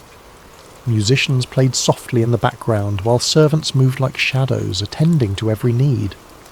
Yet beneath the veneer of celebration, both kings harboured their own purposes. As the evening wore on and the wine loosened tongues, Ahab finally revealed his true intention. Leaning toward Jehoshaphat with the conspiratorial air of old friends, he spoke in measured tones. "My brother, there is a matter that weighs heavily upon my heart," Ahab began, his eyes glinting in the torchlight. "You know that Ramoth-Gilead belongs to us, yet it remains in the hands of the king of Syria. Should we not take back what is rightfully ours?" Jehoshaphat set down his goblet carefully, his expression growing thoughtful. He had anticipated this moment, knowing that Ahab rarely extended hospitality without purpose. The question hung in the air between them like incense, heavy with implication. "Ramoth-Gilead has indeed been a source of contention," Jehoshaphat replied diplomatically. "What do you propose?" Ahab's smile was that of a merchant who senses a favourable negotiation. "I propose that we go up together against Ramoth-Gilead. Your army combined with mine would be formidable. We could restore the city to Israel and share in the glory of victory." The words were carefully chosen, appealing to both practical strategy and Jehoshaphat's sense of brotherhood among the tribes of Israel. Yet Jehoshaphat had not survived as king by making hasty decisions. His reign had been marked by careful consultation with the Lord, and he would not abandon that practice now. "I am as you are," Jehoshaphat responded slowly. "My people as your people, my horses as your horses. If the Lord wills it, we shall stand together in battle." He paused, his next words carrying the weight of true conviction. "But first let us inquire of the Lord." Ahab's smile faltered slightly. In his eagerness for military glory, he had hoped to avoid the complications that divine consultation might bring. Yet he could hardly refuse such a reasonable request from a potential ally, especially one whose righteousness was renowned throughout the region. "Of course," Ahab agreed, though his tone lacked enthusiasm. "Let us seek the word of the Lord." What followed was a demonstration of the spiritual corruption that had infected Ahab's court. The king summoned his prophets, all 400 of them, men who wore the garments of holiness, but whose hearts served earthly masters. They came in a great procession, their robes flowing and their voices raised in what appeared to be spiritual fervour. These were not true prophets of the Lord, though they claimed his name. They were court prophets, men who understood that their continued prosperity depended upon telling the king what he wished to hear. Their prophecies were crafted not in the secret place of prayer, but in the calculating chambers of political expediency. As the prophets assembled in the courtyard before the two kings, their spokesman stepped forward. His name was Zedekiah, son of Chenana, a man whose pride matched his ambition and whose hatred for true prophets would soon be revealed in violent fashion. "Hear the word of the Lord," Zedekiah proclaimed, his voice carrying across the courtyard with theatrical intensity. "Go up to Ramoth-Gilead and prosper, for the Lord will deliver it into the hand of the king." The 400 prophets took up the cry with orchestrated precision, their voices creating a chorus of false assurance. "Go up to Ramoth-Gilead and prosper. The Lord will deliver it into the hand of the king." Some of the prophets had even prepared visual aids for their performance. They danced and shouted, waving swords and spears, creating a spectacle that would have been impressive to any observer unfamiliar with the ways of true prophecy. The din was tremendous, the enthusiasm seemingly genuine, and the message exactly what Ahab longed to hear. Yet as Jehoshaphat watched this display, his spirit grew troubled. Something about the performance felt hollow, manufactured. These men spoke with one voice, but it was not the voice of the Lord that Jehoshaphat knew from his own times of prayer and seeking. There was no cost to their prophecy, no challenge to the king's desires, no hint of the divine complexity that marked true encounters with the Almighty. As the prophets continued their enthusiastic proclamations, Jehoshaphat raised his hand for silence. The courtyard gradually quieted, though the echo of their shouts seemed to linger in the air like smoke from a dying fire. "Is there not here a prophet of the Lord besides these?" Jehoshaphat asked carefully, "that we might inquire of him?" The question fell like a stone into still water, sending ripples of discomfort through the assembly. Ahab's face darkened, and several of the court prophets exchanged meaningful glances. They all knew there was indeed another prophet, one whose very existence was a thorn in the flesh of everyone present. Ahab's response came through gritted teeth, his voice barely concealing his irritation. "There is still one man, Micaiah the son of Imlah, by whom we may inquire of the Lord, but I hate him, for he does not prophesy good concerning me, but evil." The honesty of Ahab's admission was startling in its nakedness. Here was a king openly declaring his hatred for a prophet based not on any moral failing or false prophecy, but simply because the man refused to tell him what he wanted to hear. It was a moment that revealed the true spiritual state of Israel's leadership. Jehoshaphat, ever the diplomat, sought to smooth over the awkward moment. "Let not the king say such things," he replied gently, though his words carried a subtle rebuke. Ahab realized he had revealed too much of his heart. With visible effort he composed himself and called for one of his officers. "Bring Micaiah the son of Imlah quickly," he commanded, though his tone suggested he would rather summon a plague upon his house. As the officer hurried away on his grim errand, the two kings settled in to wait. The 400 prophets remained in the courtyard, their earlier enthusiasm now tempered by the knowledge that their unanimous voice was about to be challenged by a single man they both feared and despised. The sun continued its relentless journey across the sky, and in the distance the sound of the officer's horse could be heard galloping toward the place where truth dwelt in isolation, where a forgotten prophet waited in the shadows of his integrity. The horse's hooves struck the dusty road with rhythmic precision as the king's officer rode toward the humble dwelling where Micaiah made his home. The prophet lived simply, far from the luxury of the royal court, in a stone house that spoke of function rather than ostentation. Here, away from the corrupting influence of political power, dwelt a man who had chosen faithfulness over favour, truth over comfort. Micaiah son of Imlah was not an imposing figure by earthly standards.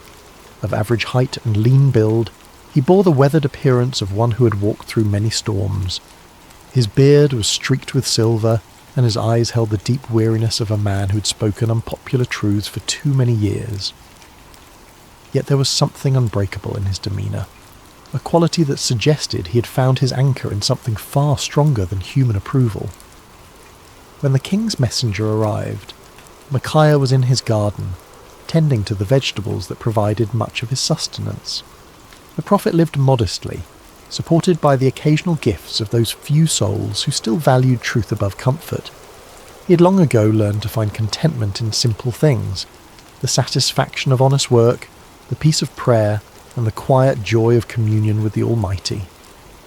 "Micaiah," the officer called out as he dismounted, The king commands your presence immediately." The prophet looked up from his work, unsurprised. He had sensed in recent days that the Lord was preparing him for something significant. His prayers had been marked by an unusual intensity, and his dreams had been filled with visions he did not yet fully understand. "Very well," Micaiah replied simply, setting aside his tools. "Let me wash and prepare myself." As Micaiah went about the task of making himself presentable for the royal court, the officer felt compelled to share information that might save the prophet from making a costly mistake. The man had witnessed what happened to those who crossed King Ahab, and despite his loyalty to the crown, he possessed enough humanity to feel concern for this solitary figure. "Listen to me, Micaiah," the officer said, his voice dropping to a confidential tone. "The words of the prophets declare good to the king with one mouth. Let your word be like the word of one of them, and speak favourably." It was well-intentioned advice, offered by a man who understood the political realities of Ahab's court. The officer had seen the 400 prophets deliver their unanimous message of victory and prosperity. He knew that Micaiah's reputation for speaking uncomfortable truths could lead to imprisonment, exile, or worse. In his mind, he was offering the prophet a lifeline, a chance to align himself with the majority and avoid the consequences of standing alone. Micaiah paused in his preparations, considering the messenger's words. The offer was clear: conform, agree with the crowd, tell the king what he wants to hear, and enjoy the benefits of royal favour. It would be so easy, so practical, so utterly reasonable by every human measure. But as Micaiah looked into the officer's earnest face, he felt the familiar stirring of the spirit within him, that unmistakable presence that had guided him through decades of faithful service. The Lord had not called him to an easy path, but he had never failed to provide strength for the journey. "As the Lord lives," Micaiah replied with quiet dignity, "whatever the Lord says to me, that I will speak." The words hung in the air between them, a declaration of absolute commitment that left no room for compromise. The officer's face showed his disappointment and concern, but he knew better than to argue further. He had delivered his warning. What the prophet did with it was beyond his control. The journey back to Samaria was made in relative silence, the officer pondering the stubborn integrity of his passenger, while Micaiah prayed and prepared his heart for whatever lay ahead. As they approached the city, the prophet could see the banners of both Israel and Judah flying from the palace walls, confirming his suspicion that this summons involved more than a routine consultation. The palace courtyard was a scene of controlled chaos when they arrived. Servants scurried about preparing for what appeared to be an important gathering, while guards stood at attention in their finest armour. The 400 prophets were still present, clustered in small groups and speaking in hushed tones. Their earlier enthusiasm had given way to a more subdued attitude, though their confidence in their message remained unshaken. As Micaiah dismounted and followed the officer toward the throne room, he could feel the weight of many eyes upon him. Some looks were curious, others hostile, and a few held the barely concealed contempt of those who viewed his independence as a personal affront. He had grown accustomed to such reactions over the years, understanding that his very presence served as an uncomfortable reminder of the spiritual compromise that permeated the court. The great doors opened before them, revealing the opulent throne room where Kings Ahab and Jehoshaphat waited. The contrast between the two rulers was immediately apparent even to a casual observer. Ahab sat upon his throne with the restless energy of a man driven by ambition, his fingers drumming impatiently on the armrest. Jehoshaphat, seated in a chair of equal honour nearby, maintained the composed dignity of one accustomed to seeking divine guidance before making important decisions. "Ah, Micaiah," Ahab said as the prophet entered, his tone carrying forced joviality that fooled no one. "At last, our final consultant arrives." Micaiah approached the throne with measured steps, neither hurrying to show deference nor dawdling to display defiance. He had learned long ago that in the presence of earthly power, his allegiance belonged to a higher authority. When he reached the appropriate distance, he bowed respectfully but not obsequiously, acknowledging the king's position without compromising his own integrity. "You summoned me, your majesty," Micaiah said simply, his voice carrying clearly through the chamber. King Jehoshaphat studied the prophet with interest. He had heard reports of Micaiah's reputation for uncompromising honesty, and after witnessing the theatrical performance of the 400 prophets, he was eager to hear from someone who might offer a different perspective. Ahab leaned forward on his throne, his eyes fixed on the solitary figure before him. "Micaiah, shall we go to war against Ramoth-Gilead, or shall we refrain?" It was the same question that had been posed to the 400 prophets, the same inquiry that had produced such enthusiastic unanimity. Now it fell upon the shoulders of one man who stood alone, without allies or supporters, facing the combined expectation of two kings and their assembled courts. The moment stretched taut with anticipation. Everyone present understood that they were witnessing something significant, though few could have predicted the drama that was about to unfold. In the silence, Micaiah felt the familiar stirring of the spirit, but what came first was not the word of the Lord, but something altogether unexpected. What happened next would be remembered and debated for generations to come. Micaiah, the prophet known for his uncompromising honesty, looked directly at King Ahab and delivered exactly the message the king wanted to hear. "Go up and prosper," Micaiah declared, his voice carrying throughout the throne room, "for the Lord will deliver it into the hand of the king." A murmur of surprise rippled through the assembled court. The 400 prophets exchanged glances of confusion and perhaps a touch of irritation. Here was the man they had feared would contradict their unanimous verdict, and instead he was confirming their prophecy word for word. Some of them smiled with what they imagined was vindication, while others seemed puzzled by this unexpected development. But King Ahab was no fool.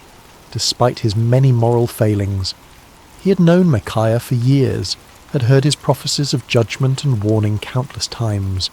Never once had the prophet told him what he wanted to hear. Never once had Micaiah's words aligned so perfectly with royal desires. The king's eyes narrowed as he studied the prophet's face, searching for the truth behind this suspicious compliance. There was something in Micaiah's tone, a subtle quality that suggested layers beneath the surface of his words. It was the same tone a parent might use when agreeing with a child's obviously foolish plan, allowing them to proceed while knowing full well what the consequences would be. King Jehoshaphat, too, sensed that something was amiss, though he remained silent, observing the interaction with keen interest. "How many times shall I make you swear," Ahab said slowly, his voice carrying a warning, "that you tell me nothing but the truth in the name of the Lord?" It was a remarkable moment. Here was a king who had just received exactly the prophecy he desired, yet his own conscience convicted him that it could not be genuine. Ahab understood Micaiah well enough to know that such easy agreement was completely out of character. In demanding the truth, the king was inadvertently acknowledging that he recognized the difference between authentic prophecy and the comfortable lies he typically preferred. Micaiah stood silent for a moment, and those watching could see a visible change come over him. The sardonic expression faded from his face, replaced by the solemn countenance of one who was about to deliver a message from the throne room of heaven. When he spoke again, his voice carried a different quality altogether, the unmistakable authority of divine revelation. "I saw all Israel scattered on the hills like sheep that have no shepherd," Micaiah began, his words falling like stones into the sudden silence. "And the Lord said, 'These have no master. Let each return to his house in peace.'" The impact of these words was immediate and devastating. The vision was clear to everyone present. Israel would be defeated, their army scattered, and their king would not return from battle. It was a prophecy of military disaster and royal death, delivered with the calm certainty of one who had seen beyond the veil of earthly circumstances. King Ahab's face flushed with anger, but beneath the rage was something that looked remarkably like fear. He turned to Jehoshaphat with the bitter satisfaction of one whose worst expectations have been confirmed. "Did I not tell you," Ahab said, his voice heavy with frustration, "that he would not prophesy good concerning me, but evil?" But Micaiah was not finished. The Spirit of the Lord had opened his eyes to see into the very council chambers of heaven, and what he had witnessed there needed to be shared. regardless of the consequences. The prophet's voice took on an even more solemn tone as he continued. "Therefore hear the word of the Lord," Micaiah declared, his words cutting through the tension in the room like a sword. "I saw the Lord sitting on his throne, and all the host of heaven standing by, on his right hand and on his left." The court fell absolutely silent.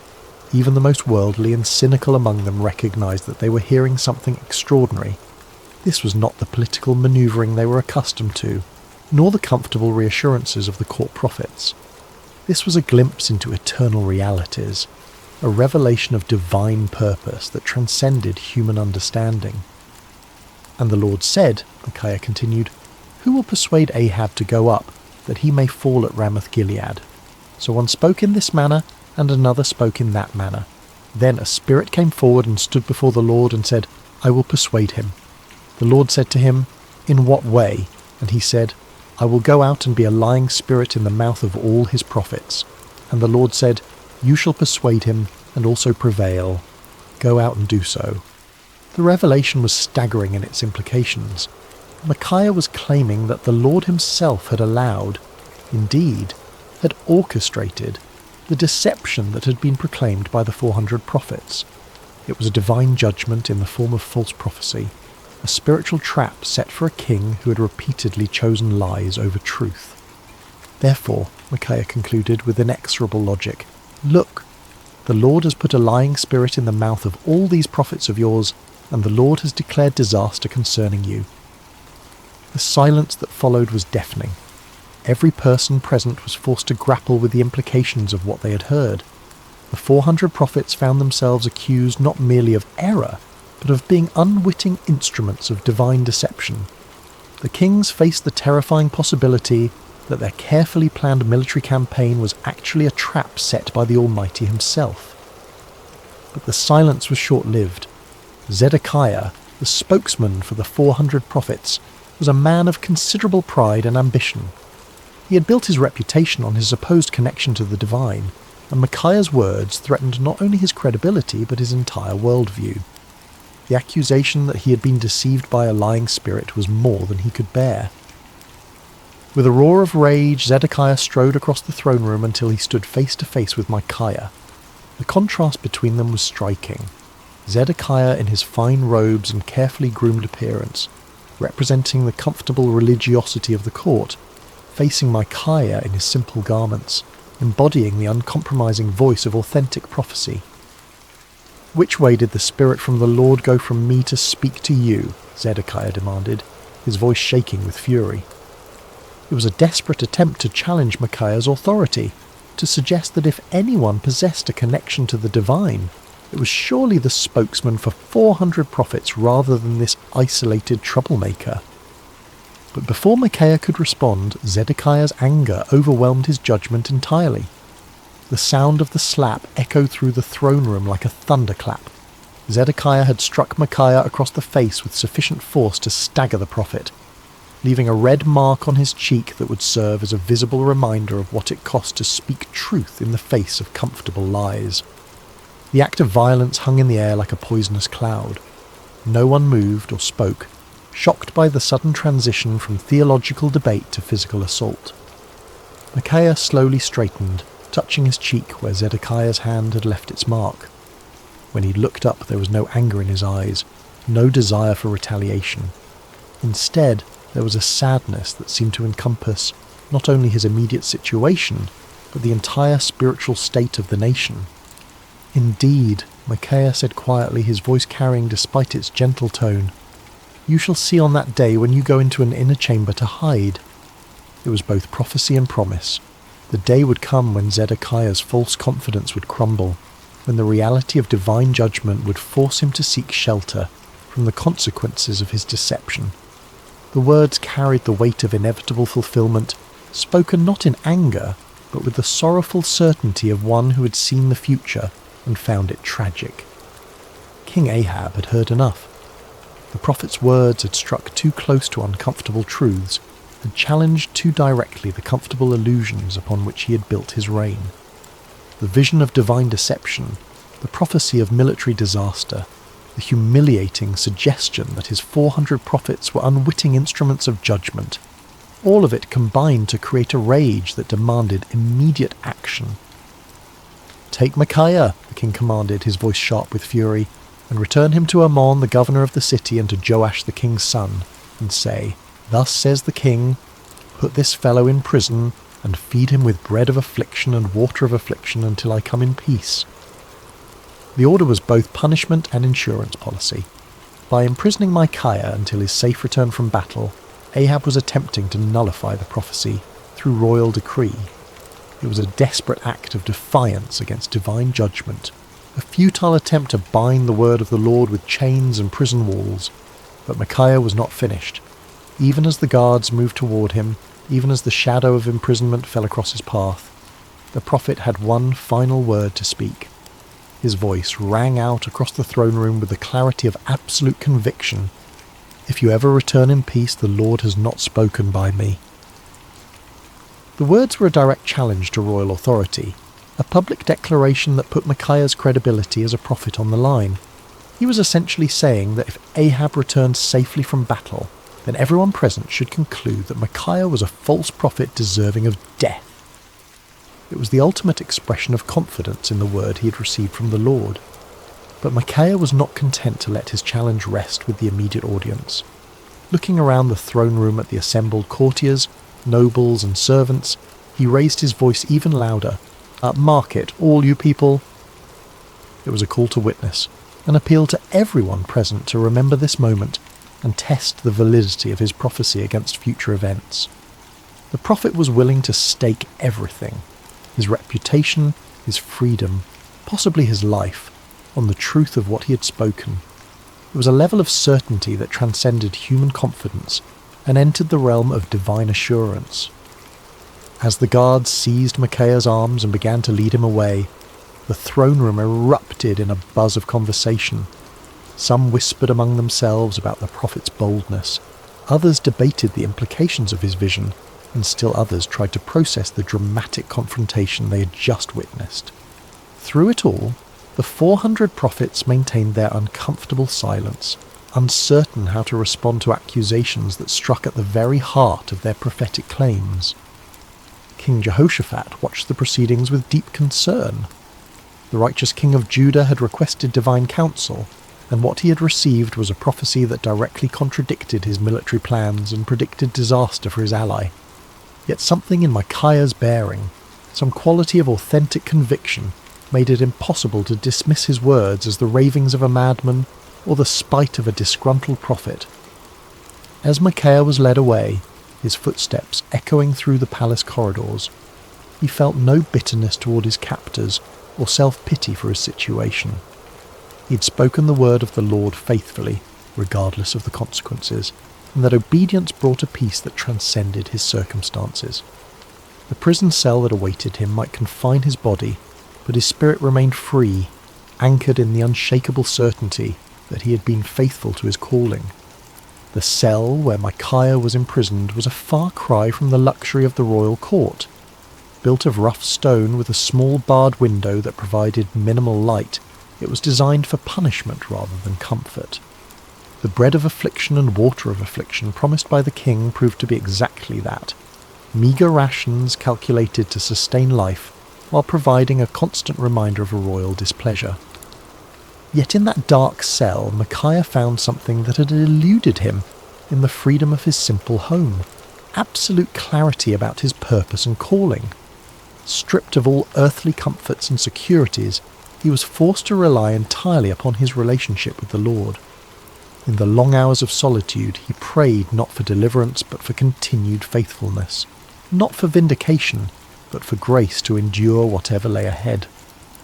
Meanwhile, preparations for war continued with increasing intensity. King Ahab threw himself into military planning with the fervour of a man trying to drown out unwelcome voices of conscience. He consulted with his generals, inspected his troops, and made elaborate arrangements for what he was determined would be a glorious victory. The prophecy of the 400 court prophets was repeated frequently, as if constant repetition could somehow make it more reliable. King Jehoshaphat, however, found himself deeply troubled by the day's events. The contrast between the theatrical unanimity of the 400 prophets and Micaiah's stark authenticity had left him with serious doubts about the wisdom of the planned campaign. Yet he had given his word to stand with Ahab, and the political implications of backing out now were significant. As the day of departure approached, Ahab made one final attempt to circumvent the prophecy that haunted his thoughts. If the word of the Lord through Micaiah was true, then King Ahab was destined to die in battle. But perhaps, the king reasoned, he could outwit divine judgment through human cleverness. "I will disguise myself and go into battle," Ahab announced to his commanders, "but you put on your robes." It was a cunning plan. By dressing as an ordinary soldier while Jehoshaphat wore royal garments, Ahab hoped to deceive the enemy about his identity and location. If the Syrians could not identify him as the king of Israel, perhaps he could survive the battle and prove Micaiah wrong. It was the kind of tactical thinking that had served Ahab well in political manoeuvring, but he was about to discover that divine judgment operates by different rules than human conflict. The morning of battle dawned clear and bright, with a gentle breeze that carried the scent of wildflowers across the plains surrounding Ramoth Gilead. It seemed an unlikely day for the fulfillment of prophecy, too beautiful for the tragic events that were about to unfold. The armies of Israel and Judah had assembled in impressive formation, their banners flying proudly in the morning air, their weapons gleaming in the sunlight. King Ahab, disguised as a common soldier, moved among his troops with nervous energy. His royal armour had been replaced with the simple leather and bronze of an ordinary warrior, and his distinctive crown was nowhere to be seen. To any casual observer, he appeared to be merely another commander preparing for battle, yet those closest to him could sense his underlying anxiety, the tension of a man who was trying to outrun a divine decree. King Jehoshaphat, meanwhile, wore his royal robes with obvious reluctance. The righteous king of Judah had agreed to this deception as part of their military strategy, but his conscience troubled him. The memory of Micaiah's words weighed heavily on his mind, and he found himself offering frequent prayers for divine protection and guidance. The Syrian army was formidable, well-trained and confident in their ability to defend their territory. Their king had given specific instructions to his 32 chariot commanders: fight with no one small or great, but only with the king of Israel. It was a strategic decision based on the understanding that killing or capturing the enemy king would effectively end the battle and secure victory. As the two armies faced each other across the field of battle, the air was thick with tension and anticipation. Horses stamped impatiently, armour creaked as soldiers shifted their weight, and commanders made final adjustments to their battle plans. In the distance, the walls of Ramoth Gilead stood as silent witness to the conflict that was about to determine its fate. The battle began with the thunderous clash of armies colliding, the sound of metal against metal mixing with the shouts of warriors and the screams of the wounded. Chariots raced across the battlefield like instruments of divine wrath, their wheels churning up clouds of dust that obscured vision and added to the chaos of combat. For a time, it seemed as though Ahab's strategy might succeed. Hidden among his soldiers, the disguised king fought with the desperation of a man who believed his life depended on remaining unrecognized. His years of military experience served him well as he wielded sword and spear with deadly efficiency, contributing to the initial success of the Israelite forces. But the Syrian chariot commanders were not easily deceived. When they spotted King Jehoshaphat in his royal robes, they immediately assumed they had found their primary target. A group of them converged on the king of Judah with deadly intent, their chariots cutting through the battle lines like ships through stormy seas. "Surely it is the king of Israel," they shouted to one another as they closed in on Jehoshaphat. The king of Judah found himself surrounded by enemy chariots, their occupants preparing to capture or kill what they believed to be their primary objective. In that moment of extreme danger, Jehoshaphat did what he had learned to do throughout his reign. He cried out to the Lord for deliverance. "Help me, O Lord," Jehoshaphat called out, his voice carrying above the din of battle. What happened next was a clear demonstration of divine intervention. As Jehoshaphat's cry reached heaven, the Lord moved the hearts of the Syrian commanders in an unexpected way. Something about the king's appearance or manner suddenly convinced them that this was not their intended target after all. "It is not the king of Israel," one of them declared, and just as quickly as they had converged upon Jehoshaphat, they turned away to search for their real quarry elsewhere on the battlefield. Meanwhile, across the chaos of combat, King Ahab continued his desperate masquerade. His disguise had served him well throughout the morning, allowing him to participate in the battle without attracting the special attention of enemy forces. For a brief moment it seemed as though human cunning might indeed triumph over divine decree. But the Lord's purposes are not thwarted by earthly schemes, no matter how cleverly conceived. As the battle raged on, a Syrian soldier drew his bow at random, not aiming at any particular target, but simply shooting into the mass of enemy forces. It was the kind of arrow that soldiers loose when they cannot see clearly, through the dust and confusion of battle, hoping to strike something useful, but with no specific intent. The arrow flew through the air with the invisible guidance of divine providence. It passed over the heads of common soldiers, sailed between the wheels of racing chariots, and found its mark with the precision of perfect justice.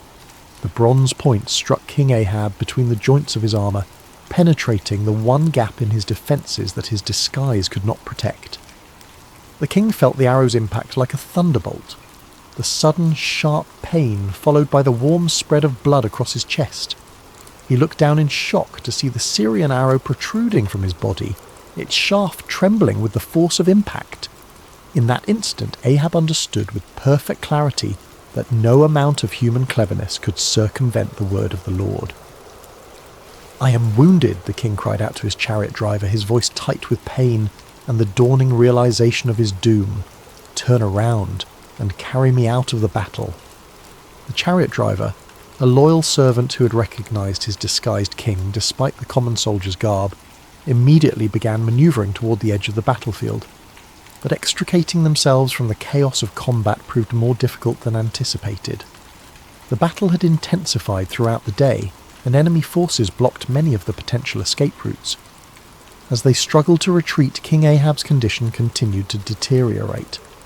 The arrow had found a vital spot and blood flowed freely from the wound despite his attempts to stanch it. Yet with grim determination, the king remained propped up in his chariot, unwilling to let his army see him fall. His presence, even in his wounded state, served to encourage the Israelite forces and maintain their fighting spirit.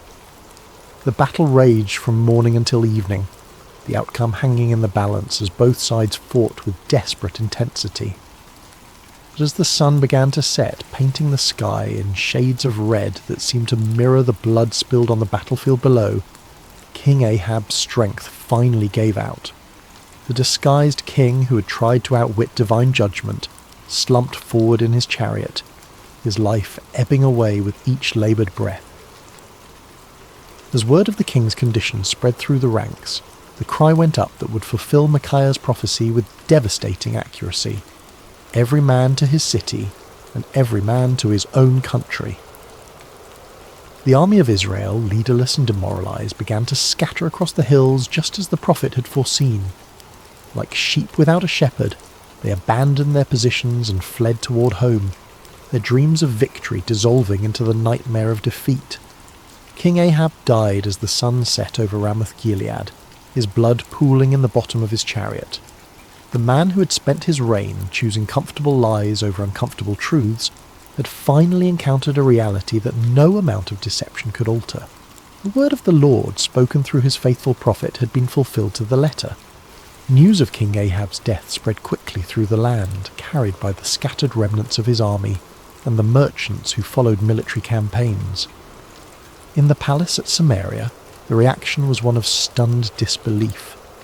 The 400 prophets who had proclaimed certain victory found themselves facing a crisis of credibility that would haunt them for the rest of their lives. In his prison cell, Micaiah heard the news with a mixture of sadness and vindication. He had taken no pleasure in prophesying disaster, had felt no joy in predicting the death of his king. Yet the fulfillment of his prophecy served as a powerful reminder that the word of the Lord does not return void, regardless of how unwelcome it might be to human ears. When the guards came to release him from prison, Micaiah emerged into the daylight a changed man. His body bore the marks of his confinement. He was thinner, paler, and bore the lines of one who had endured hardship. But his spirit was unbroken, perhaps even strengthened by his ordeal. He had spoken truth in the face of overwhelming opposition, had maintained his integrity under pressure, and had been vindicated by the very events that had brought tragedy to the kingdom. The political ramifications of Ahab's death were immediate and far-reaching. His son Ahaziah ascended to the throne, inheriting a kingdom shaken by military defeat and spiritual confusion. The influence of Queen Jezebel remained strong, but the dramatic fulfillment of Micaiah's prophecy had dealt a severe blow to the credibility of the Baal-worshipping establishment. Zedekiah, the false prophet who had struck Micaiah in the throne room, found himself in an impossible position.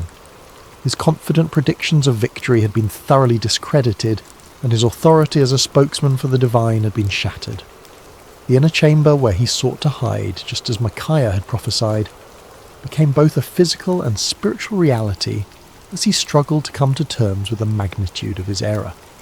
The other court prophets faced similar crises of confidence. Their unanimous declaration of victory had been revealed as the lying spirit Micaiah had warned about, and their reputations lay in ruins. Some of them quietly retired from public life, while others attempted to reinvent themselves as followers of different deities. None of them could escape the uncomfortable truth that they had been deceived, and had, in turn, deceived others. King Jehoshaphat returned to Jerusalem a wiser and more cautious man. His alliance with Ahab had nearly cost him his life, and the experience had taught him valuable lessons about the importance of seeking genuine divine guidance rather than accepting comfortable confirmations of predetermined plans. The prophet Jehu, son of Hanani, met him upon his return with words of rebuke for his alliance with the ungodly king, but also with recognition that the Lord had delivered him from the consequences of his poor judgment. Throughout the kingdom, people began to reassess their understanding of prophecy and divine revelation. The dramatic contrast between the false assurances of the 400 prophets and the accurate warnings of the solitary Micaiah had provided a vivid lesson in discernment. Many began to understand that true prophecy was not measured by its popularity or its agreement with human desires, but by its faithfulness to the word and character of the Lord. Years passed, and the story of Micaiah's stand against the 400 false prophets became one of the most remembered episodes in the history of Israel. Parents told it to their children as an example of courage and integrity, while religious teachers used it to illustrate the difference between true and false prophecy. The tale grew in significance with each telling, not because it was embellished, but because its lessons proved to be timeless and universal. The first and most obvious lesson was about the cost of speaking truth. Micaiah had paid a heavy price for his faithfulness: imprisonment, isolation, and the hostility of the powerful. Yet his willingness to endure these hardships had ultimately served a greater purpose, preserving the integrity of prophetic ministry and providing a clear example of what it meant to fear God rather than man. His story became a source of encouragement for future generations of prophets and faithful believers who found themselves standing alone against popular opinion. The second lesson concerned the danger of groupthink and manufactured consensus. The 400 prophets had created an impressive display of unanimity, but their agreement had been based on political expediency rather than divine revelation. Their story served as a warning about the seductive power of majority opinion and the importance of seeking truth, even when it contradicted popular sentiment. The comfort of belonging to the crowd, they learned, was no substitute for the sometimes lonely path of authentic faith. The third lesson was perhaps the most theologically complex: the reality that God sometimes allows deception as a form of judgment. The lying spirit that had influenced the false prophets was not an independent force, but an instrument of divine justice, permitted by the Lord as part of his sovereign plan. This aspect of the story forced believers to grapple with difficult questions about the nature of divine sovereignty and human responsibility, helping them develop a more mature understanding of how God works in the world. The fourth lesson focused on the importance of discernment in spiritual matters. King Jehoshaphat's initial uneasiness with the 400 prophets had been a manifestation of spiritual discernment a recognition that something was amiss despite the impressive display of consensus. His request for a prophet of the Lord had demonstrated the value of seeking authentic divine guidance rather than accepting convenient confirmations of predetermined plans. The fifth lesson was about the ultimate futility of human schemes when they oppose divine purposes. King Ahab's elaborate disguise had been a clever attempt to circumvent prophecy through human ingenuity, but it had proven utterly useless against the sovereign will of the Lord. The random arrow that found its mark had served as a powerful reminder that God's purposes will be accomplished regardless of human attempts to thwart them. As the years passed and the kingdom of Israel continued its spiritual decline, the story of Micaiah took on additional significance. It became a benchmark against which other prophets and prophecies were measured, a reminder of what authentic faithfulness looked like in the face of opposition. When Elijah stood alone against the prophets of Baal on Mount Carmel, people remembered Micaiah's solitary stand. When Jeremiah faced persecution for his unpopular messages, the example of Micaiah's courage provided encouragement and precedent. The story also served as a cautionary tale for those in positions of authority.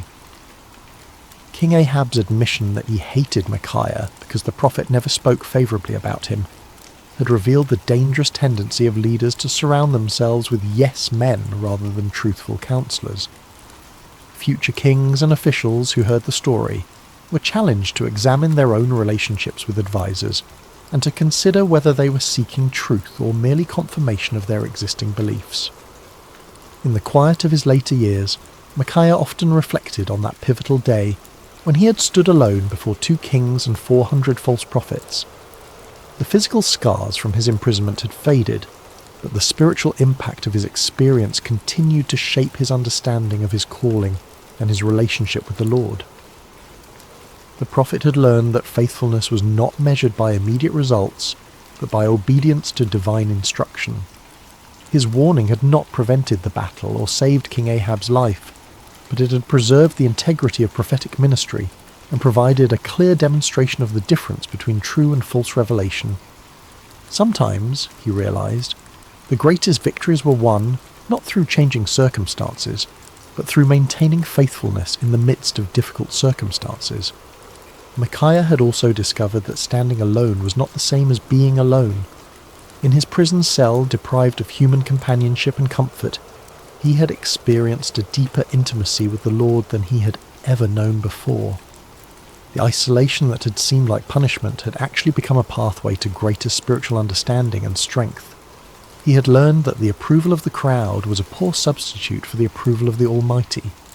The prophet had come to understand that his role was not to be popular, but to be faithful, not to tell people what they wanted to hear, but to speak what the Lord had given him to say.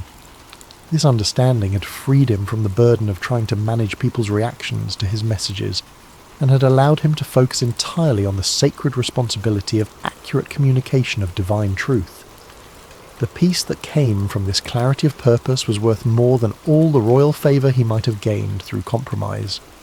As news of Micaiah's faithfulness spread beyond the borders of Israel, his story began to influence other nations and cultures. Foreign dignitaries who visited the kingdom often asked to hear the account of the prophet who had stood against 400 false prophets and accurately predicted the death of a king. The story became a testament to the power of truth and the importance of moral courage, inspiring people of various backgrounds to examine their own commitments to integrity and faithfulness. The story also had a profound impact on the understanding of prophecy itself. Future generations would use Micaiah's example as a standard for evaluating prophetic claims, recognizing that true prophecy was characterized by faithfulness to the Lord's character and purposes rather than by popular appeal or immediate gratification. The account helped establish criteria for distinguishing between authentic divine revelation and human manipulation disguised as spiritual authority. In the broader context of Israel's history, Micaiah's stand represented a crucial moment in the preservation of true worship and authentic faith. At a time when the kingdom was sliding towards spiritual apostasy, his unwavering commitment to truth served as a beacon of hope for those who still sought to follow the Lord with integrity. His example encouraged other faithful believers to maintain their convictions even when they seemed to be in the minority.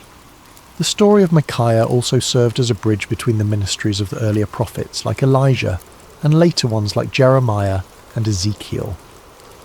His experience of standing alone against popular opinion and suffering for his faithfulness would be echoed in the lives of many subsequent prophets who faced similar challenges.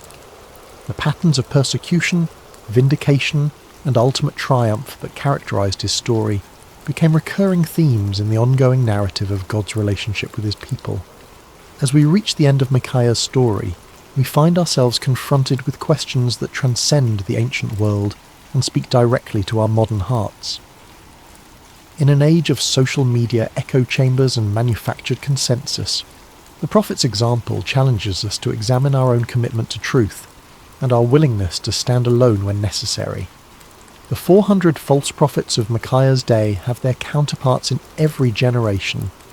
Those who tell us what we want to hear rather than what we need to hear, who offer comfortable lies instead of challenging truths.